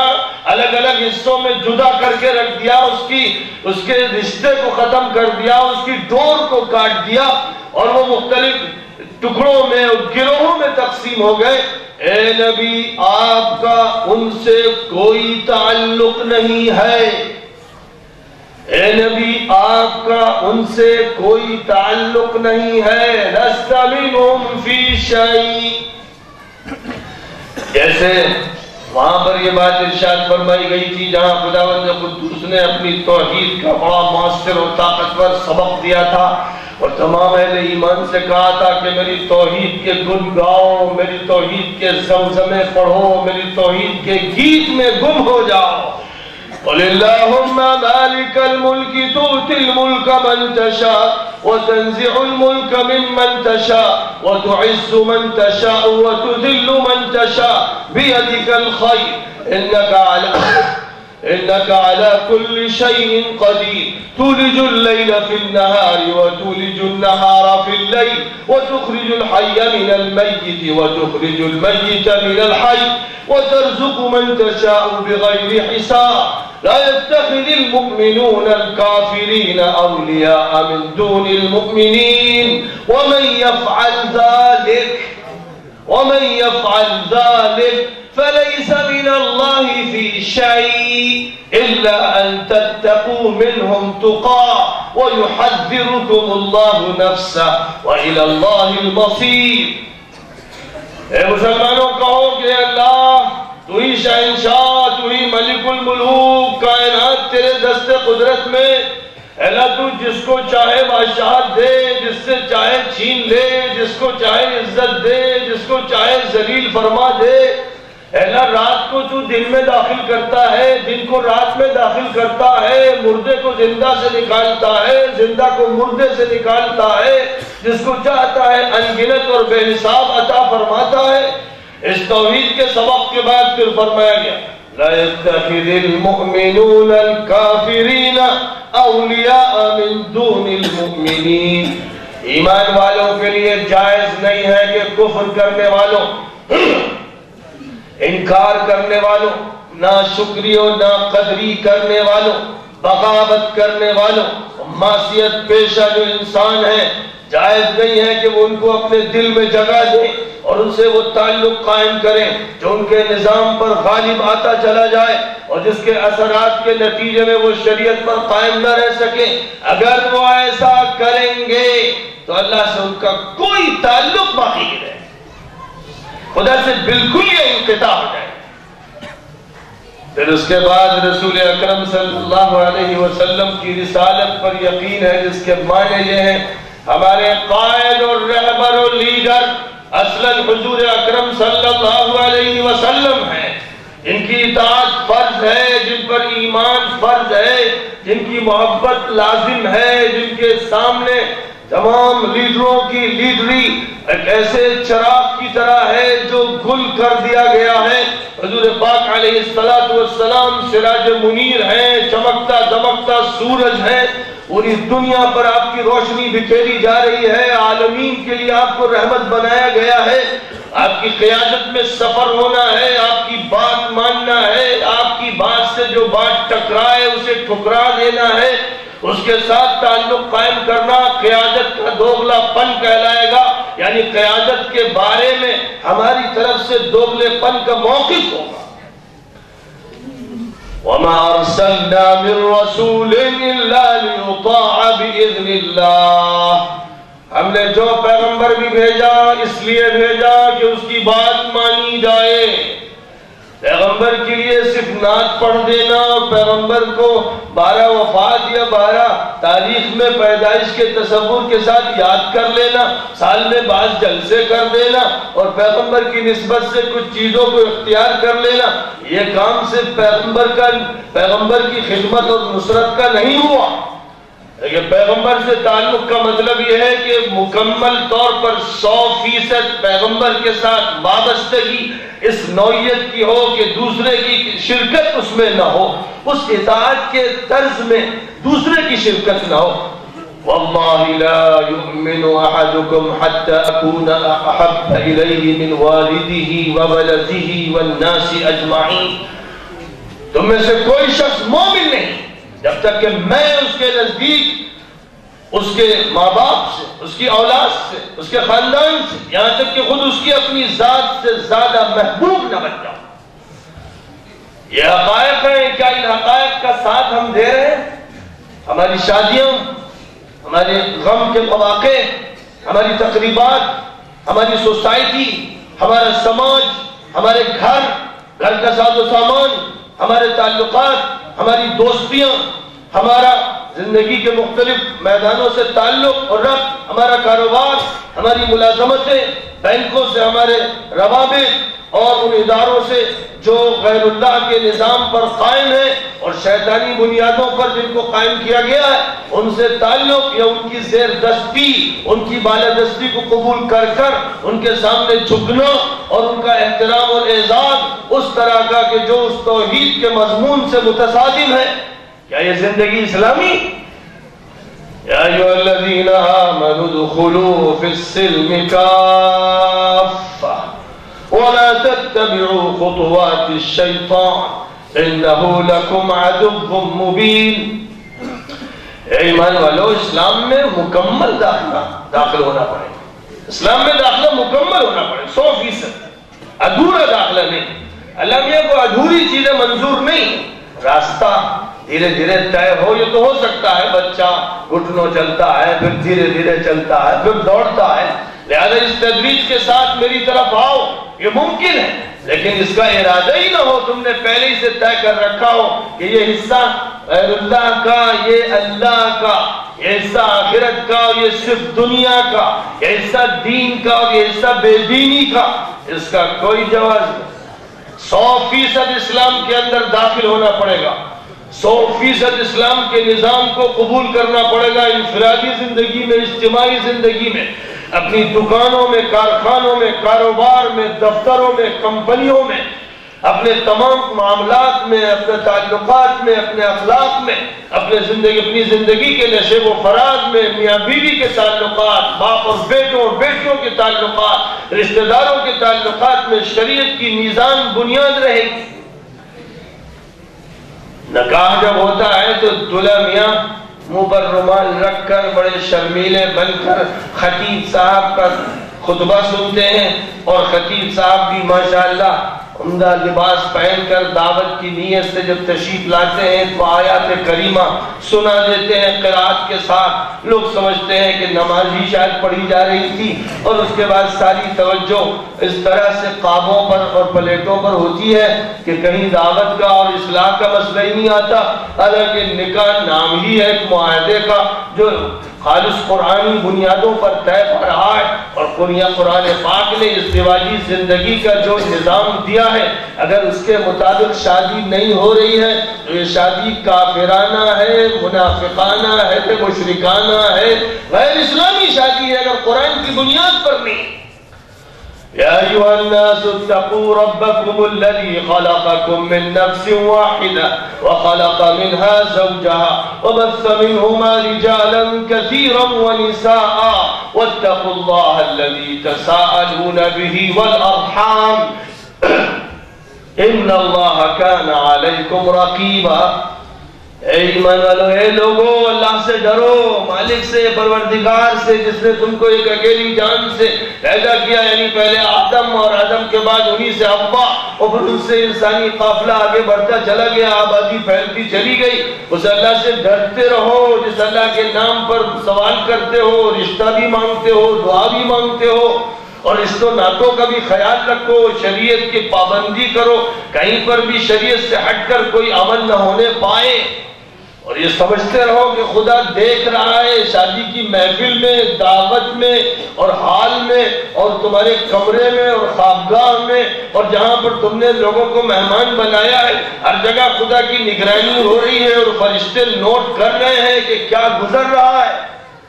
اور پھر یہ بھی فرمایا گیا تیسری آیت کریمہ میں جو خطبے میں پڑھی جاتی ہے، وَمَن يُطِعِ اللَّهَ وَرَسُولَهُ فَقَدْ فَازَ فَوْزًا عَظِيمًا۔ جو بھی اللہ کی بات مانے گا اور پیغمبر کی بات مانے گا وہی عظیم الشان کامیابی حاصل کرے گا۔ تو میرے بزرگوں، یہ اسلام کے نظام کی بنیادیں ہیں، اور ان بنیادوں کے بعد پھر عبادات، اخلاقیات، معاشرات، معاملات، سیاست، تمدن، تہذیب، ادب، تعلیم، تربیت، معاشیات اور مختلف انتظامی امور، انفرادی اور اجتماعی، سب عطا کیے گئے۔ ایک زبردست چارٹر دیا گیا، ایک دستور دیا گیا، دستور کی تشریح میں ایک قانون دیا گیا، قانون کے ضمیمے عطا کیے گئے، لاز بھی ہیں اور بائی لاز بھی ہیں اور کانسٹیٹیوشن بھی ہے، اور جامع اور مکمل ہے جس میں کسی طرح کی کوئی کمی نہیں۔ اليوم اکملت لکم دینکم واتممت علیکم نعمتی ورضیت لکم الاسلام دینا۔ آج اپنے دین کو تمہارے لیے میں نے مکمل کر دیا ہے۔ سن 10 ہجری میں حجۃ الوداع کے موقع پر عرفات کے میدان میں اس آیت کریمہ کو اللہ تعالیٰ نے اپنے نبی آخر الزماں پر نازل فرمایا۔ فرمایا کہ تمہارے دین کو میں نے مکمل کر دیا، زندگی کے ضابطے کو، قانون کی دفعات کو میں نے مکمل کر دیا، اپنے احسانات تم پر تمام کر دیا، اور اسلام ہی کو بس پسند کیا ہے کہ یہی ضابطہ حیات رہے گا پوری انسانیت میں۔ یہ اعلان فرمائے، لہذا اس توحید کی بنیاد پر پوری زندگی کا توحیدی نظام قائم ہونا ہے۔ اور پھر جہاں تک امت کا تعلق ہے، اس بات کو یاد رکھنا، وَأَنَّ هَذِهِ أُمَّتُكُمْ أُمَّةً وَاحِدَةً، یہ امت تمہاری جو ہے ایک امت ہے، اس امت میں تفریق مت کرو، اس امت کو حصوں میں اور بکروں میں مت لے جانے کی کوشش کرو، بس اس امت کی وحدت کے انتظامات کرو اور اس کے لیے ہر ممکن کوشش کرو، بلکہ تمہیں چاہیے کہ ایسے بن جاؤ جیسے سیسا پلائی ہوئی دیوار ہوتی ہے، مرصوص۔ اللہ تعالیٰ ان لوگوں سے محبت کرتا ہے، کر لیا لڑکے یعنی متبنہ بنا لیا۔ ایسے ہی یہاں پر جو لفظ استعمال فرمایا گیا گویا کہ اللہ میاں کہتے ہیں کہ بھائی میرا لاڈلا میرا پیارا تو شہید، وَيَتَّخِذَ مِنْكُمْ شُهَدَاءَ، اللہ تم میں سے چننا چاہتا ہے، تمہارا جو کریم ہے اس سے خدا تعالیٰ مرتبہ شہادت کو پہنچانا چاہتا ہے۔ تو میرے بزرگوں، اس مرتبے کو سامنے رکھتے ہوئے اور جو منصب ہے اس کو سامنے رکھتے ہوئے میں سوچنا چاہیے کہ ہم کہاں ہیں، کہاں تھے، کہاں ہونا۔ ہم جہاں تھے وہ ہدایت کا مقام تھا، نبی کی اور صحابہ کی اور آل بیت کی کوششوں کے نتیجے میں ایک شاہراہ اعتدال کی، امن کی، سلامتی کی، تقوی کی، طہارت کی، تعلق مع اللہ کی، حب نبی کی، اعلیٰ اخلاقیات کی ایک عظیم الشان شاہراہ تیار کر دی گئی تھی، اور اس شاہراہ کی طرف اشارہ کر کے نبی کہہ رہے تھے وَأَنَّ هَذَا صِرَاطِي مُسْتَقِيمًا فَاتَّبِعُوهُ وَلَا تَتَّبِعُوا السُّبُلَ فَتَفَرَّقَ بِكُمْ عَنْ سَبِيلِهِ۔ یہ ہے میری شاہراہ، یہ ہے میری سڑک، یہ ہے میرا راستہ، یہ ہے قرآن اور حدیث کا نظام، اس پر چلنا، دائیں بائیں کے راستوں کو مت اختیار کرنا ورنہ گمراہ ہو جاؤ۔ نبی پاک علیہ السلام نے بھی فرمایا تھا سددوا وقاربوا، ٹھیک ٹھیک چلو، قریب قریب رہو، دور مت ہٹنا۔ اور پھر قریب رہنے کے لیے ایک نظام اعتدال دیا گیا تھا، القصد تبلغوا، میانہ روی اختیار کرو، میانہ روی اختیار کرو، منزل کو پہنچو گے۔ اگر میانہ روی چھوڑ دو گے، اگر درمیانہ پل چھوڑ دو گے، افراط اور تفریط کے شکار ہو جاؤ گے، تساہل یا تشدد کے شکار ہو جاؤ گے، ادھر ڈھلکو گے یا ادھر گرو گے، تو صراط مستقیم باقی نہیں رہے۔ وَمِنَ النَّاسِ مَنْ يَعْبُدُ اللَّهَ عَلَى حَرْفٍ، بہت سے لوگ ایسے ہیں جو کنارے رہتے ہیں بارڈر پر کہ جب موقع ملے تو گھسپیٹیوں کی طرح گھس جائے دوسری سرحد، یعنی ایمان کے کنارے کھڑے ہیں، جب چاہا کفر سے دوستی کر لی، جب چاہا شرک سے ہاتھ ملا لیا، کبھی مسجد میں سر رکھا، کبھی قبر کی پوجا کی، کبھی صنم کے سامنے سر جھکایا، کبھی دیوتا کے سامنے ہاتھ جوڑے، کبھی بھگوان اور ایشور کے سامنے اپنا سر ٹیکا، یعنی بس ہر طرف کے ہیں، تھالی کے بیگن ہیں۔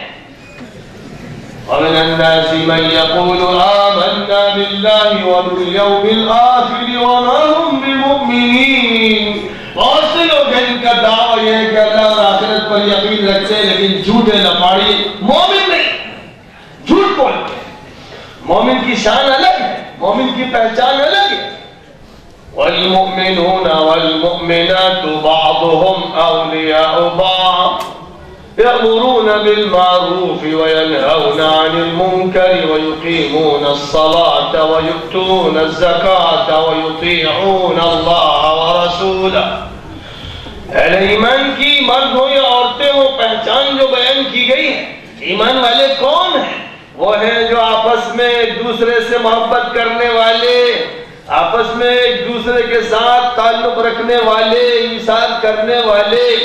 اور ہر مومن دوسرے مومن کے لیے قربانی دینے والا، تعلق وہ جو ولایت کہلاتا ہے، قلبی تعلق، ذہنی تعلق، جسمانی تعلق، معاشرتی تعلق، ایمان کی اخوت کا تعلق، اور میں کہ یہ وہ لوگ ہوتے ہیں جن کے آپس کے روابط اس طرح ہوتے ہیں اور بھلائی کی تلقین کرتے ہیں، برائی سے روکتے ہیں، نماز قائم کرتے ہیں، زکوٰۃ ادا کرتے ہیں، اللہ و رسول کی مکمل اطاعت کرتے ہیں۔ ان کا دین آدھا تیتر آدھا بٹھیر نہیں ہوتا ہے، ان کا یہ مسئلہ نہیں ہوتا کہ میٹھی میٹھی چیزیں لے لیں اور جو دین کی تلخ چیزیں ہیں انہیں ترک کر دیں، مشکلات سے گریز کریں اور مال غنیمت پر ٹوٹے پڑے رہیں۔ ان کا یہ کام نہیں ہوتا کہ خدا کے دین کے کچھ حصوں پر قناعت کر کے بیٹھ جائیں، دوسرے حصوں کو چھوڑ دیں اور غافل ہو جائیں، بلکہ اپنی عملی زندگی سے ان کے انکار کا ثبوت دیں، کیونکہ جو قوم اور ملت بھی اس طرح کرے گی، خدا تعالیٰ کا یہ کہنا ہے کہ وہ ان کو عذاب دیے بغیر نہیں رہے گا۔ أَفَتُؤْمِنُونَ بِبَعْضِ الْكِتَابِ وَتَكْفُرُونَ بِبَعْضٍ فَمَا جَزَاءُ مَنْ يَفْعَلُ ذَلِكَ مِنْكُمْ إِلَّا خِزْيٌ فِي الْحَيَاةِ الدُّنْيَا وَيَوْمَ الْقِيَامَةِ يُرَدُّونَ إِلَى أَشَدِّ الْعَذَابِ وَمَا اللَّهُ بِغَافِلٍ عَمَّا تَعْمَلُونَ۔ اے لوگوں، تمہیں ہو کیا گیا ہے کہ کتاب الہی کے کچھ حصے کو تو مان لیتے ہو اور کچھ حصے کا انکار کر بیٹھتے ہو؟ تو یاد رکھو اس کی سزا یہ ملنی ہے کہ دنیا میں تمہیں رسوا کر دیا جائے گا اور آخرت میں سنگین عذاب دیا جائے گا۔ میرے بزرگوں، کیا امر واقعہ ایسا نہیں ہے کہ آج ہم اسی منزل کی طرف پہنچ چکے ہیں؟ آج ہم پٹ رہے ہیں، ذلیل ہیں، دنیا کے ذلیل ترین لوگ جن کے بارے میں قرآن میں فرمایا گیا تھا ضربت علیہم الذلۃ والمسکنہ وباءوا بغضب من اللہ، ان کے بارے میں فرمایا گیا تھا کہ ذلت اور بے چارگی کی مار ان پر مار دی گئی اور خدا کے عذاب میں وہ گر گئے، اور ان کے بارے میں فرمایا گیا تھا کانوا یقتلون النبیین بغیر الحق، جو نبیوں تک کو قتل کرنے والے مجرم اور پاپی تھے، آج ان کا ایسا ڈنکا ہے، ان کی ایسی طاقت ہے اور ان کا ایسا ہتھوڑا بج رہا ہے مسلمانوں کے ملکوں پر، حکومتوں پر، طاقتوں پر، خواص پر، عوام پر، کہ لگتا ہے وہ حاکم ہے اور مسلمان صرف محکومی کے لیے پیدا ہوئے ہیں۔ کیا یہ واقعہ نہیں؟ کیا یہ واقعہ نہیں ہے کہ اسرائیل نے جو مظالم سن 1947 اور 48 سے آج تک کیے اور اس سے پہلے اس کے ساتھ مل کر برطانیہ اور امریکہ کے ظالموں نے کیے، جو مظالم مسلمانوں پر کیے، لاکھوں انسانوں کو گھر سے بے گھر کیا، ہزاروں انسانوں کو شہید کر دیا اور لاکھوں ایکڑ زمین فلسطین کی اور اسلامی ممالک کے مختلف خطوں کی اپنے قبضے میں لے لی، اور اب ان کی بے شرمی، بے حیائی اور جھٹائی اور ظلم اس حد تک پہنچ چکا کہ مسجد اقصیٰ کی اینٹ سے اینٹ بجانے کے لیے وہ کھلم کھلا اعلان کر رہے ہیں۔ سعودیہ کا حاکم ہو یا امارات کا، کویت کا کوئی امیر ہو یا عراق و شام کے امراء اور نوابین اور حکام ہو یا عالم عربی یا عالم عجمی کی حکومتیں اور ان کے حاکم ہو، ان کی حیثیت مچھر کے پر کے برابر بھی نہیں ہے، وہ مظلوم اور ذلیل ہیں، ان پر مسلسل چوٹیں ماری جاتی ہیں اور ان کے ملکوں میں گھس گھس کر ان کی پٹائی کی جاتی ہے۔ اپنی آنکھوں سے لاکھوں کا قتل دیکھنے والے یہ ظالم اور مجرم حکام، جن کا حال یہ ہے کہ وہ اس ذلت کو برداشت کرتے چلے جا رہے ہیں، اور خدا نخواستہ وہ دن آئے کہ جس طرح بابری مسجد کی شہادت کا سانحہ پیش آیا، مسجد اقصیٰ کی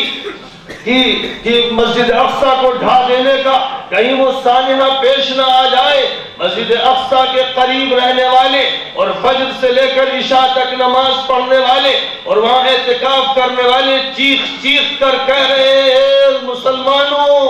اے مسلمانوں سنو کہ اسرائیل اس مسجد کو ڈھانے پر تلا ہے، ہماری فغاں سن لو، آواز سن لو، لیکن کون ہے جس کے کان پہ جو رہیں گے اور کون ہے جو اٹھے اور ان سے مقابلے کے لیے تیار ہو؟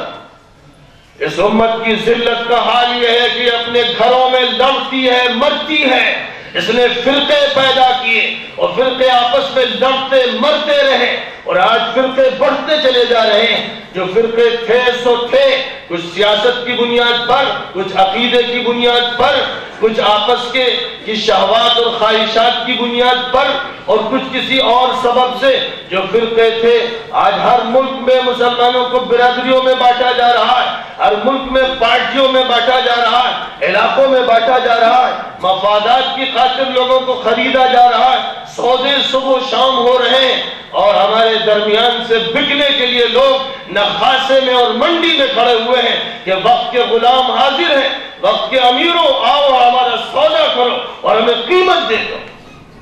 یہ وہ صورتحال ہے ذلت کی وہ منزل ہے جہاں یہ قوم پہنچ چکی ہے، اور جن اسباب سے پہنچی ہے قرآن پاک کے صفحے پر ان اسباب کا تذکرہ فرمایا گیا، اور اس امت سے کہا گیا ہے کہ پلٹ کر پھر آؤ اس عہد کی طرف جو عہد تمہاری ترقی اور عروج کا تھا۔ اگر یہ چاہتے ہو کہ تمہیں عزت ملے تو خداوند قدوس نے عزت کا جو راستہ طے فرمایا ہے اسے تمہیں اختیار کرنا پڑے گا۔ اس طرح حضور اکرم صلی اللہ علیہ وسلم نے مکہ مکرمہ اور مدینہ منورہ کے باشندوں کو، اوس اور خزرج کو اور قریش کو، مہاجرین کو اور انصار کو، یمن سے لے کر شام تک اور جدہ سے لے کر بحرین تک تمام انسانوں کو جس طرح سے توحید کی لڑی میں پرو دیا تھا اور ایک امت واحدہ کے طور پر دنیا کے سامنے پیش فرمایا تھا، آج پھر اس کی ضرورت ہے کہ مسلمان فرقوں کے شاخسانے ختم کریں، پیروں کے نیچے رون دیں۔ مسئلہ شیعت کا ہو یا سنیت کا ہو یا دیوبندیت کا ہو یا بریلویت کا ہو یا سلفیت کا ہو یا مقلدیت کا ہو، جتنے فتنے اس دور میں پیدا کیے گئے ہیں اس امت کی کہ شیرازے کو بکھیرنے کے لیے اور اس کی طاقت کو توڑنے کے لیے، ان تمام فتنوں کو ختم کرنے کا فیصلہ کیا جائے اور یہ طے کیا جائے کہ قرآن پاک اور حدیث نبوی کی طرف پھر پلٹ کے چلنا ہے، اور اس عہد اول پہلے دور کی جو صورتحال تھی اس صورتحال کی طرف واپس جانا ہے، مکہ مکرمہ اور مدینہ منورہ کے سب سے سنہرے دور کی طرف واپس جانا ہے۔ ہم اس دور کی طرف نہیں جانا چاہتے جبکہ لوگوں کے دل حادثات کے نتیجے میں پھٹ گئے۔ حضرت عمر رضی اللہ تعالیٰ عنہ کی نماز پڑھاتے ہوئے شہادت تاریخ اسلامی کا وہ سنگین واقعہ ہے جس سے زیادہ سنگین واقعہ اس سے پہلے خلافت راشدہ کے عہد میں نہیں پیش آیا تھا، اور واقعہ یہ تھا کہ چولے ہلا دی گئی تھی اور ایسا لگتا تھا کہ چراغ بجھ جائے گا، اور نبی پاک علیہ السلام کی زبان نے پہلے ہی پیشین گوئی فرما دی تھی کہ یہ دروازہ ٹوٹ جائے گا، کھولا نہیں جائے گا، اور فرمایا تھا، اشارہ دے دیا تھا کہ عمر مراد ہیں، یعنی عمر کی شہادت اسلام کے دروازے کے توڑنے کے مرادف ہوگی، لہذا عمر کی شہادت ہوئی تو وہ دروازہ ایسا ٹوٹا کہ فتنے ابل پڑے اور ابلتے ہی چلے گئے، اور یہی وہ فتنے تھے کہ اگر ایک پارسی نے مسجد میں گھس کر حضرت عمر کو شہید کیا تو پھر اپنی صفوں کے اندر سے اپنے نام والے، اپنے عقیدے والے، بڑی بڑی نسبتیں رکھنے والے بغاوت کے زہر کو پی پی کر حضرت عثمان کے گھر پہ چڑھ دوڑے، اور تاریخ کا وہ سنگین واقعہ پیش آیا جس میں بےہودگیاں ساری حدوں کو پار کر گئیں اور مسجد نبوی کی نمازیں بند ہو گئیں، اور حضرت عثمان جیسے شرم و حیا کے پتلے اور حضرت عثمان جیسے نبی پاک علیہ السلام کے داماد اور حضرت عثمان جیسے ذو النورین کے گھر پہ چڑھ کر وقت کے باغیوں نے، شریروں نے ان کو شہید کر کے دم لیا، اور پھر وہ واقعہ پیش آیا کہ جس کے نتیجے میں امت پھٹ گئی، اس کے حصے بکھرے ہو گئے، اور دو کیمپوں میں وہ لوگ نظر آنے لگے جو کل حضور پاک علیہ السلام کی خدمت میں توحید اور وحدت کا سبق پڑھتے تھے اور نماز میں کھڑے ہوتے تھے تو سیسا پھیلائی ہوئی دیوار بن جایا کرتے تھے، جن کے ذریعے حضور پاک علیہ السلام نے قبائل کی جنگوں کا خاتمہ فرمایا، جن کے ذریعے برادری واد کو ختم فرمایا، جن کے ذریعے اعلیٰ انسانی اقدار کو پیش فرمایا۔ آج یہ صورتحال ہے کہ اس امت کے دو کیمپ ہو گئے، علی ایک طرف ہے تو معاویہ ایک طرف ہے، اور ایک طرف علی ہے تو کہیں عائشہ ہے، یہ فتنے پیدا ہوئے، خانہ جنگی پیدا ہو گئی، اس امت کو توڑنے کی دشمنوں نے کوشش کی، اور ہر طرح سے گھسپیٹیے اندر گھس کر فتنوں کو بڑھاتے رہے، زہر ڈالتے رہے اور یہ چاہتے رہے کہ یہ امت دفن ہو جائے، قرآن پاک تاکنیسیاں پہ رکھ دیا جائے، حدیث نبوی کو فراموش کر دیا جائے، کوشش یہ تھی۔ لیکن خداوند قدوس کا فیصلہ تھا کہ دین رہے گا، حادثات پیش آتے رہیں گے، حادثات کی روشنی میں کوئی عقیدہ نہیں ڈھالا جائے گا۔ حادثات اس لیے نہیں ہوتے کہ حادثات کے پاس پرا جما کر بیٹھ جایا جائے اور اس کے بعد حادثے کو رٹا جائے، اسے دہرایا جائے۔ حادثات اس لیے ہوتے ہیں کہ ان سے سبق لیا جائے، حادثات اس لیے ہوتے ہیں کہ محرکات پر غور کیا جائے، حادثات اس لیے ہوتے ہیں کہ نتائج اور عواقب کا اندازہ لگایا جائے، حادثات اس لیے ہوتے ہیں کہ دوبارہ وہ پیش نہ آنے پائیں، اس کی حکمت عملی تیار کی جائے۔ لہذا جو حادثات تھے ان حادثات کی روشنی میں حضرت حسن رضی اللہ تعالیٰ عنہ کی حکمت عملی نے یہ فیصلہ کیا کہ اگر حادثات اسی رخ پر بڑھتے چلے گئے تو امت کے یہ دو کیمپ ہمیشہ کے لیے بن جائیں گے، اور کہیں خدا نخواستہ ان دو کیمپوں کے عقیدے الگ، شریعت الگ، نظام الگ نہ ہو جائے۔ اس لیے ضرورت ہے اس وقت کہ اب رفو کیا جائے، ضرورت ہے اس وقت کہ امت کے دھڑوں کو جوڑ دیا جائے۔ خون رس رہا ہے لیکن دونوں یہ مان کے چل رہے ہیں کہ وہ بھی مومن یہ بھی مومن، یعنی اتنے سخت حالات، تلواروں سے پشتوں کے پشتے ہو رہے ہیں اور جسم سے ہاتھ اور دھڑ جدا، گردنیں جدا ہو رہی ہیں، اس کے باوجود زبانیں تھمی ہوئی ہیں اور قرآن کی لگام فتنوں پر لگی ہوئی ہے۔ اتنے سخت حادثات کے باوجود کوئی ہمت یہ نہیں کرتا کہ کہہ دے کہ وہ کافر ہیں، ان کو مومن مان رہا ہے اور مومن باغی کی حیثیت سے معاملہ کر رہا ہے، کیونکہ سورۃ الحجرات میں خداوند قدوس نے پہلے ہی فرما دیا تھا کہ حالات پیش آئیں گے، بلائیں آئیں گی، آزمائشیں ہوں گی، خانہ جنگی کی آزمائش بھی ہوگی، تو اس وقت کے لیے نسخہ کیا ہوگا؟ وَإِن طَائِفَتَانِ مِنَ الْمُؤْمِنِينَ اقْتَتَلُوا فَأَصْلِحُوا بَيْنَهُمَا فَإِن بَغَتْ إِحْدَاهُمَا عَلَى الْأُخْرَى فَقَاتِلُوا الَّتِي تَبْغِي حَتَّى تَفِيءَ إِلَى أَمْرِ اللَّهِ فَإِن فَاءَتْ فَأَصْلِحُوا بَيْنَهُمَا بِالْعَدْلِ وَأَقْسِطُوا إِنَّ اللَّهَ يُحِبُّ الْمُقْسِطِينَ إِنَّمَا الْمُؤْمِنُونَ إِخْوَةٌ فَأَصْلِحُوا بَيْنَ أَخَوَيْكُمْ وَاتَّقُوا اللَّهَ لَعَلَّكُمْ تُرْحَمُونَ۔ لہذا علی اور معاویہ کی جنگ میں جانیں گئیں، خون بہا، زمین سرخ ہو گئی، لیکن اس کے باوجود دل ایمان کے ساتھ جڑے رہے،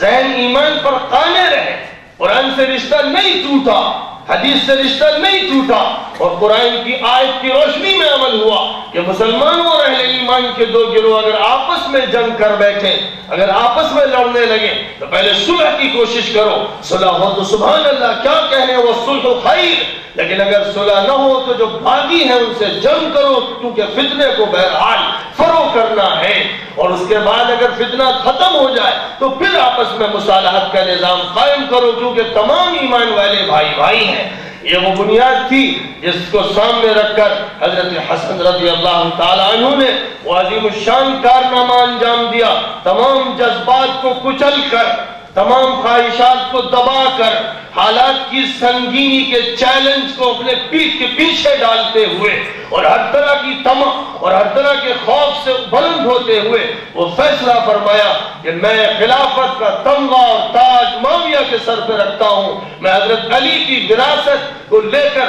اب اس لڑائی کو آگے بڑھانا نہیں چاہتا، وہ صلح خیر پر میں عمل کرنے کے لیے تیار ہوں۔ نبی پاک علیہ السلام کی پیشین گوئی تھی،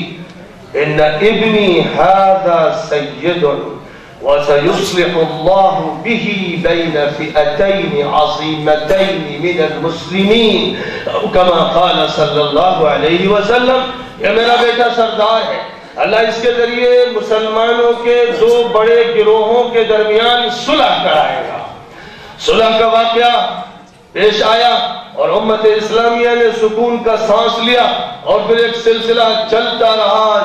رہا یہاں تک کہ پھر تاریخ نے کروٹ لی اور ایک نیا دور سامنے آیا، جس دور کے بارے میں نبی پاک علیہ السلام کی زبان مبارک نے ارشاد فرمایا تھا، آپ نے قیامت تک کے فتنوں پر سے پردہ ہٹایا تھا، اور آپ نے ہر فتنے کے ذمہ دار کا نام بھی لے لیا تھا، اور بہت سے فتنوں کے اوقات بھی متعین فرما دیے تھے۔ آپ نے پہلے ہی بتا دیا تھا کہ عمر کی شہادت ہوگی اشاروں میں، آپ نے عثمان کی خلافت چھینے جانے کے بارے میں پہلے ہی بتا دیا تھا، آپ نے حضرت علی اور معاویہ اور علی اور عائشہ کی جنگ کے بارے میں پہلے ہی بتا دیا تھا، آپ نے حضرت حسن کی اس مصالحت کے بارے میں پہلے ہی بتا دیا تھا، اور آپ نے کہہ دیا تھا، حضرت ابو ہریرہ رضی اللہ تعالی عنہ کہتے ہیں، بخاری کی مسلم کی صحاح کی حدیث ہے،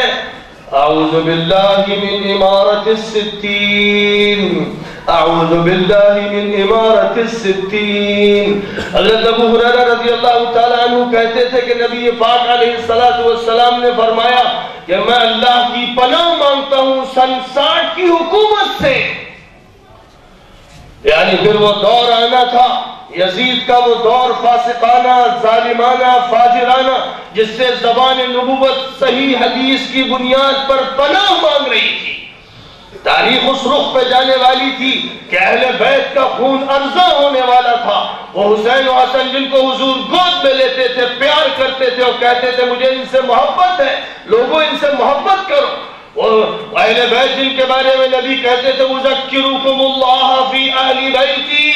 اذکرکم اللہ فی اہل بیتی، میں تمہیں اللہ کی یاد دلاتا ہوں اپنے اہل بیت کے بارے میں۔ مسلسل یہ فرماتے تھے، صحیح حدیث میں فرمایا گیا ترکت فیکم امرین لن تضلوا ما تمسکتم بہما کتاب اللہ و عطرتی، دوسری حدیث ہے کتاب اللہ و سنتی، دو چیزیں میں نے تمہارے درمیان چھوڑی ہیں، ان کو اگر چھوڑو گے تو گمراہ ہو جاؤ گے، پکڑے رہو گے تو گمراہ نہیں ہوگے، ایک اللہ کی کتاب اور میری سنت، اور ایک حدیث میں فرمایا کہ اللہ کی کتاب اور دوسرا میرا خاندان، میرے اہل بیت، ان کو بھی مضبوطی سے تھامے رہنا۔ اور جہاں نبی پاک علیہ السلام نے فرمایا تھا علیکم بسنتی وسنت الخلفاء الراشدین المہدیین عضوا علیہا بالنواجذ، میرے طریقے کو اور خلفاء راشدین کے طریقے کو اختیار کرو، دانتوں تلے اسے دبا لو، مضبوطی سے اسے پکڑے رہو۔ اور یہ بھی فرمایا تھا کہ میرے بعد ابو بکر و عمر کے پاس جانا، ان سے فائدہ اٹھانا، ان کی بات ماننا۔ جہاں زبان نبوت نے یہ فرمایا تھا، وہیں زبان نبوت نے فرمایا سیدہ شباب اہل الجنت الحسن والحسین۔ جمعہ کا کوئی خطبہ خاص طور پر بر صغیر میں خالی نہیں ہوتا جس میں اس حدیث کو ڈنکے کی چوٹ پر بیان نہ کیا جاتا ہو۔ اہل سنت سب کے سب سنتے ہیں، اس پر ایمان رکھتے ہیں، یقین رکھتے ہیں، جنت کے جوانوں کے سردار حسن و حسین ہیں۔ اور جیسے اعلان فرمایا سیدۃ نساء اہل الجنت فاطمہ، فاطمہ خاتونان جنت کی سردار ہیں۔ اور جب فاطمہ خاتونان جنت کی سردار زبان نبوت سے طے پا گئیں تو تمام عورتوں پر لازم ہے کہ فاطمہ کو آئیڈیل اور ماڈل بنا کر اپنی زندگی کو ان کی زندگی کے سانچے میں ڈھالیں، اس لیے کہ آخرت میں جو سردار ہوگا وہ اسی بنیاد پر کہ وہ دنیا میں سردار تھا۔ جو دنیا میں مسلم ہوگا آخرت میں اسلام کی جزا پائے گا، جو دنیا میں متقی ہوگا آخرت میں تقوی کی جزا پائے گا، اور جو دنیا کے اندر صاحب خیر ہوگا خیر کی وہ کھیتی کاٹے گا، جو دنیا میں کیا ہے وہی آخرت میں ملے گا۔ تو چونکہ دنیا میں یہ طے ہوا کہ وہ سید اور سردار ہیں، یعنی انہیں لیڈرشپ عطا کی گئی ہے نبی پاک علیہ السلام کی طرف سے، لہذا امت مسلمہ کا کام یہ ہے کہ وہ ان کی لیڈرشپ پر یقین رکھتے ہوئے ان کی زندگی کو اپنے لیے نمونہ بنائے۔ بزرگوں کے لیے میں کہوں گا کہ خلفائے راشدین کو نمونہ بنائیے کہ نبی پاک علیہ السلام کی عمر مبارک کے قریب ان کی عمریں تھی، کوئی نبوت اور بعثت کے وقت 2 سال کم تھا، کوئی کچھ کم اور کچھ بیش تھا، لہذا ایک طرف ان کی زندگیاں اور ایک طرف نبی پاک علیہ السلام کی نبوت کے آخری سال ہیں جن میں یہ کھیلتے ہوئے بچے تھے، ان کی جوانی کے بارے میں یہ کہا گیا۔ تو بزرگوں کے لیے کہوں گا کہ خلفائے راشدین کی زندگی کو آئیڈیل اور نمونہ خاص طور پر بنائیں۔ عمومی طور پر سب ایک ہیں، صحابہ اور آل بیت میں جو فرق کرے وہ اسلام کا دشمن، صحابہ اور آل بیت میں جو فرق کرے وہ اس دین کا دشمن، امت کا دشمن، وہ وحدانیت کا اور توحید صفوف کا دشمن ہے۔ سب کے سب ایک ہیں، ایک بنیاد پر سب کو جمع کیا گیا، ایک عقیدہ، ایک نظام، ایک کتاب، ایک شریعت عطا کی گئی۔ لیکن جوانوں سے میں کہوں گا کہ حسن و حسین کو زبان نبوت نے تمہارے لیے ماڈل اور آئیڈیل بنایا ہے، لہذا طے کر لو اے مسلمانوں، شیعت اور سنیت کو تھوڑی دیر کنارے رکھ کر اسلامیت کو بنیاد بناؤ۔ اسلامیت کا وہ نام جو قرآن نے تم کو دیا، تمہارے رب نے تم کو عطا کیا، جس نام کو اصل فیصلہ کل قرار دیا گیا ہے، اس اسلام کی بنیاد پر پوری ملت اور پوری دنیا کے نوجوانوں سے کہو آؤ حسن حسین کو آئیڈیل بنائیں۔ ایک آئیڈیل ہے صلح کرنے والا اور ایک آئیڈیل ہے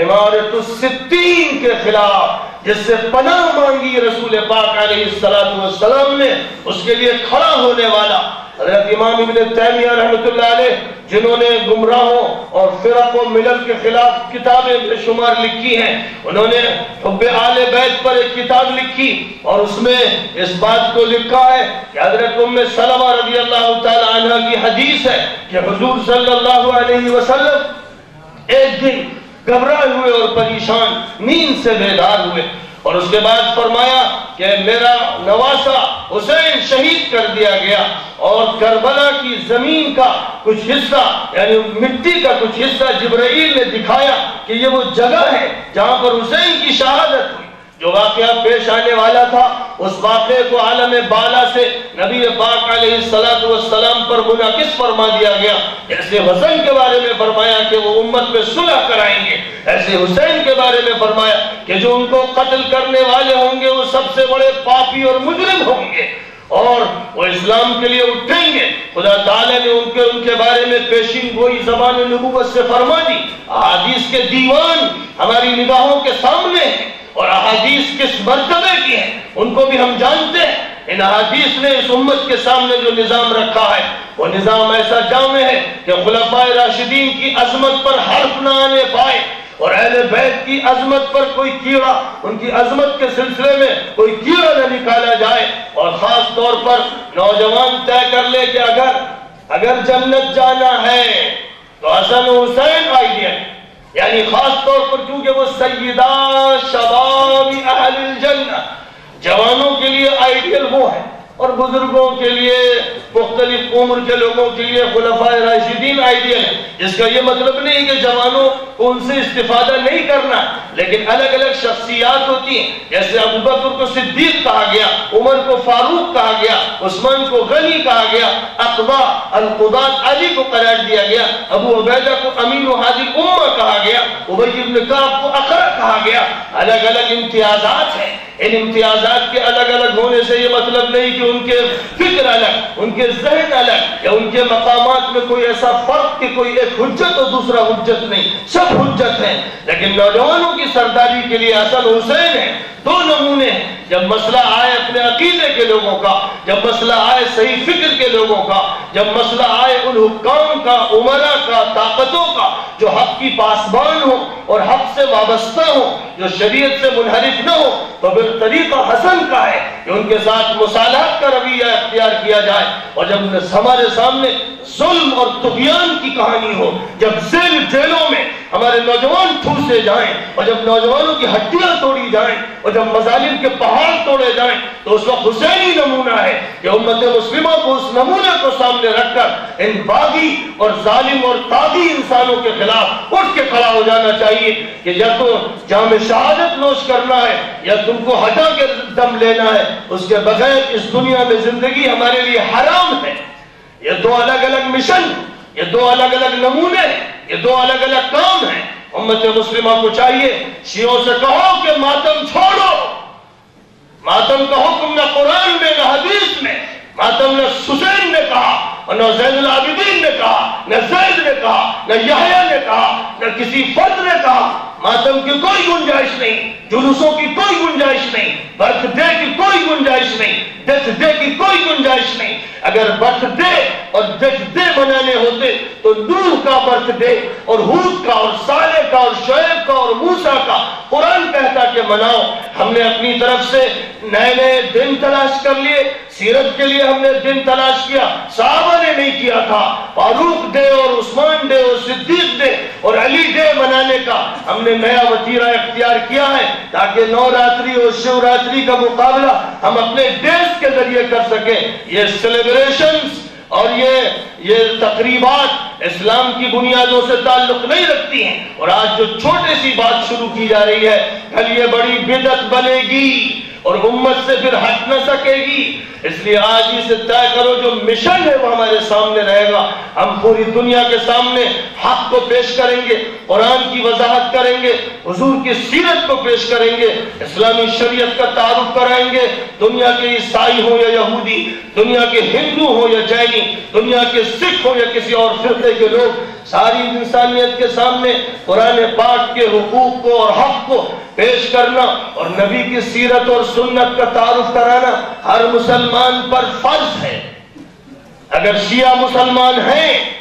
اور اگر بریلوی مسلمان ہیں اور اگر سلفی مسلمان ہیں، اگر دیوبندی مسلمان ہیں اور اگر مختلف ناموں سے جانے والے لوگ مسلمان ہیں تو ان کو کنتم خیر امت اخرجت للناس تأمرون بالمعروف وتنہون عن المنکر سے منسلک ہونا پڑے گا، ورنہ اگر اس سے منسلک نہیں ہوں گے تو روایتی اسلام اور رسمی اسلام اور نمائشی اسلام کو ہم کبھی اسلام ماننے کے لیے تیار نہیں۔ اسلام وہ ہے جو خالص ہو، جس میں کوئی لگاوٹ اور ملاوٹ نہ ہو۔ فرما دیا گیا رب العزت کی طرف سے وَمَا أُمِرُوا إِلَّا لِيَعْبُدُوا اللَّهَ مُخْلِصِينَ لَهُ الدِّينَ حُنَفَاءَ وَيُقِيمُوا الصَّلَاةَ وَيُؤْتُوا الزَّكَاةَ وَذَلِكَ دِينُ الْقَيِّمَةِ۔ حکم انہیں صرف اس بات کا دیا گیا ہے کہ وہ اللہ کی اطاعت کریں گے پورے اخلاص کے ساتھ، کوئی ملاوٹ نہیں ہوگی۔ شریعت میں، دین میں باہر سے کوئی چیز، کوئی رسم، کوئی رواج ہم داخل نہیں کریں گے۔ جیسا اللہ کا دین ہے بس ویسے ہی من و عن اس پر عمل کریں گے اور ہر طرف سے یکسو ہو کر اللہ کے لیے منقطع ہو جائیں گے، بس اللہ کی چوکھٹ پہ پڑ جائیں گے، نماز کو قائم کریں گے، زکوٰۃ کو ادا کریں گے۔ یہی صحیح دین ہے۔ مالی عبادت ہو یا جانی عبادت، دونوں عبادتوں کا حق ادا کرنے کی کوشش کریں۔ میرے بزرگوں، کیا آج کی اس مجلس میں اور حضرت مولانا عبد الشکور صاحب امام اہل سنت سے منسوب اس حال میں آج اس حقیقت کے سامنے آنے کے بعد ہم اور آپ سب طے کرتے ہیں کہ خیر امت کی صفات کا ثبوت دیں گے؟ ہم طے کریں گے کہ اپنی زندگی انشاءاللہ اسی بات کے سلسلے میں گزارنی ہے، ایک ایک شیعہ سے، ایک ایک بریلوی سے، ایک ایک دیوبندی سے یہ کہنا ہے کہ تفریقے مت کرو، امت کو تم نے چھلنی کر دیا، اس امت کے جسم سے خون بہا دیا، امت کو ذلیل کر دیا۔ آج اسی ذلت کا یہ نتیجہ ہے کہ امریکہ اور برطانیہ اور اسرائیل دندنا رہے ہیں اور ظلم کی طاقتیں مسلمانوں کا خون چوس رہی ہیں۔ اگر تم طے کر لو کہ ہم مل کر اسلام کی بنیاد پر اور قرآن کی بنیاد پر دنیا کو ایک نئے نظام سے متعارف کرائیں گے تو خداوند قدوس کی نصرت تمہیں پیار کرنے کے لیے تیار ہے۔ وَإِنَّ جُنْدَنَا لَهُمُ الْغَالِبُونَ، ہمارا لشکر ہی غالب آئے گا۔ أَلَا إِنَّ حِزْبَ اللَّهِ هُمُ الْمُفْلِحُونَ، کان کھول کر سن لو کہ اللہ کی پارٹی کامیاب ہوگی۔ اس لیے ادھر ادھر مت پھرو، بس آؤ اسی مرکز پہ جمع ہو جائیں اور اپنے پروردگار سے دعا کریں۔ اللهم صل على محمد وعلى آل محمد كما صليت على إبراهيم وعلى آل إبراهيم إنك حميد مجيد، اللهم بارك على محمد وعلى آل محمد كما باركت على إبراهيم وعلى آل إبراهيم إنك حميد مجيد، ربنا آتنا في الدنيا حسنة وفي الآخرة حسنة وقنا عذاب النار۔ اے اللہ ہم سب کے گناہوں کو معاف کر، اے اللہ ہماری خطاؤں سے لغزشوں سے درگزر فرما دے، اے اللہ ذلت کی آخری منزل کو پہنچ چکے کوئی دن نہیں گزرتا کہ ہمارے لوگ مارے نہ جاتے ہوں، خون ان کا نہ بہایا جاتا ہو، جیلوں میں نہ ٹھوسے جاتے ہو، الزامات ان کے خلاف نہ تراشے جاتے ہو۔ اللہ کوئی دن نہیں گزرتا کہ کسی فلسطینی بچے کو اسرائیل کے ظالم و ڈکیت نہ مارتے ہو۔ اللہ کوئی دن نہیں گزرتا کہ مسجد اقصی کے خلاف بیانات نہ دیے جاتے ہو اور پلاننگ نہ کی جاتی ہو۔ اللہ کوئی دن نہیں گزر رہا ہے کہ نبی کی ذات بھی نشانہ، قرآن بھی نشانہ۔ اللہ ذلت کی اس منزل پر ہم اپنی بے عملی کی وجہ سے پہنچ گئے۔ اے خداوندہ، اے رحیمہ، اے کریمہ، اے ستار و غفار، یہ مجرم آج تجھ سے توبہ کرنا چاہتے ہیں، مغفرت مانگتے ہیں۔ اے غفار، ہماری مغفرت فرما دے۔ اے اللہ ہماری رفت کا فیصلہ فرما۔ اے اللہ عزت و سربلندی کا فیصلہ فرما۔ اے اللہ ہماری خانہ جنگیوں کو، آپس کے تفریقوں کو، ہمارے درمیان کے مناظرے بازیوں کو، لڑائیوں کو دور فرما کر اے اللہ امت واحدہ میں ہمیں تبدیل فرما دے۔ اے اللہ ہماری صفوں کو سیسا پلائی ہوئی دیوار بنا دے۔ اے اللہ اپنا قرب نصیب فرما، اپنے نبی کی محبت سے دل کو جگمگا دے۔ اے اللہ دماغ کو اپنے دین کے عقائد اور افکار سے اے اللہ بقائے نور بنا دے۔ اے اللہ محض اپنے فضل و کرم سے تمام تاریکیوں سے، عقائد کی بگڑے ہوئے عقائد اور بگڑے معاملات کی تاریکیوں سے نکال کر وہ روشنی عطا فرما جس کے لیے پیغمبر کو تو نے بھیجا تھا اور قرآن اتارا تھا۔ اے اللہ اپنے فضل و کرم سے تمام مسلمانوں میں اتحاد پیدا فرما، دلوں سے کینوں کو، بغض کو، نفرت کو، عداوت کو نکال کر ایسے اسباب پیدا فرما دے کہ دل متفق ہو جائیں، ذہن ساتھ ہو جائیں اور جسم ایک دوسرے سے نمازیوں کی صفوں کی طرح مل جائیں۔ اے اللہ محض اپنا فضل فرما، جو ہم میں سے گزر چکے ان کی مغفرت فرما دے، جو شہید ہو چکے ان کو اعلیٰ ترین درجے نصیب فرما۔ اے اللہ جو مظلوم ہیں، محفوظ ہیں، جیلوں میں ہیں، ان کی رہائی کا اے اللہ باعزت انتظام فرما۔ اے اللہ ظالموں کے ہاتھ توڑ دے، کمر توڑ دے، فوجیں توڑ دے، حکومتیں توڑ دے، طاقتیں توڑ دے۔ اے غالب، اے قہار، اے اللہ تیرے ہاتھ میں ساری طاقتیں ہیں، ان طاقتوں کو زیر و زبر فرما دے جن کے تکبر سے زمین کانپنے لگی ہے۔ اے اللہ اپنا فضل شامل حال فرما، پریشان والوں کی پریشانی دور فرما، بیماروں کا علاج فرما، شفا نصیب فرما۔ اے اللہ پریشان والوں کی تمام پریشانیاں دور فرما کر عافیت ہم سب کو نصیب فرما دے۔ ربنا تقبل منا انك انت السميع العليم وتب علينا انك انت التواب الرحيم وصلى الله تعالى وسلم على خير خلقه محمد وآله وأصحابه أجمعين برحمتك يا أرحم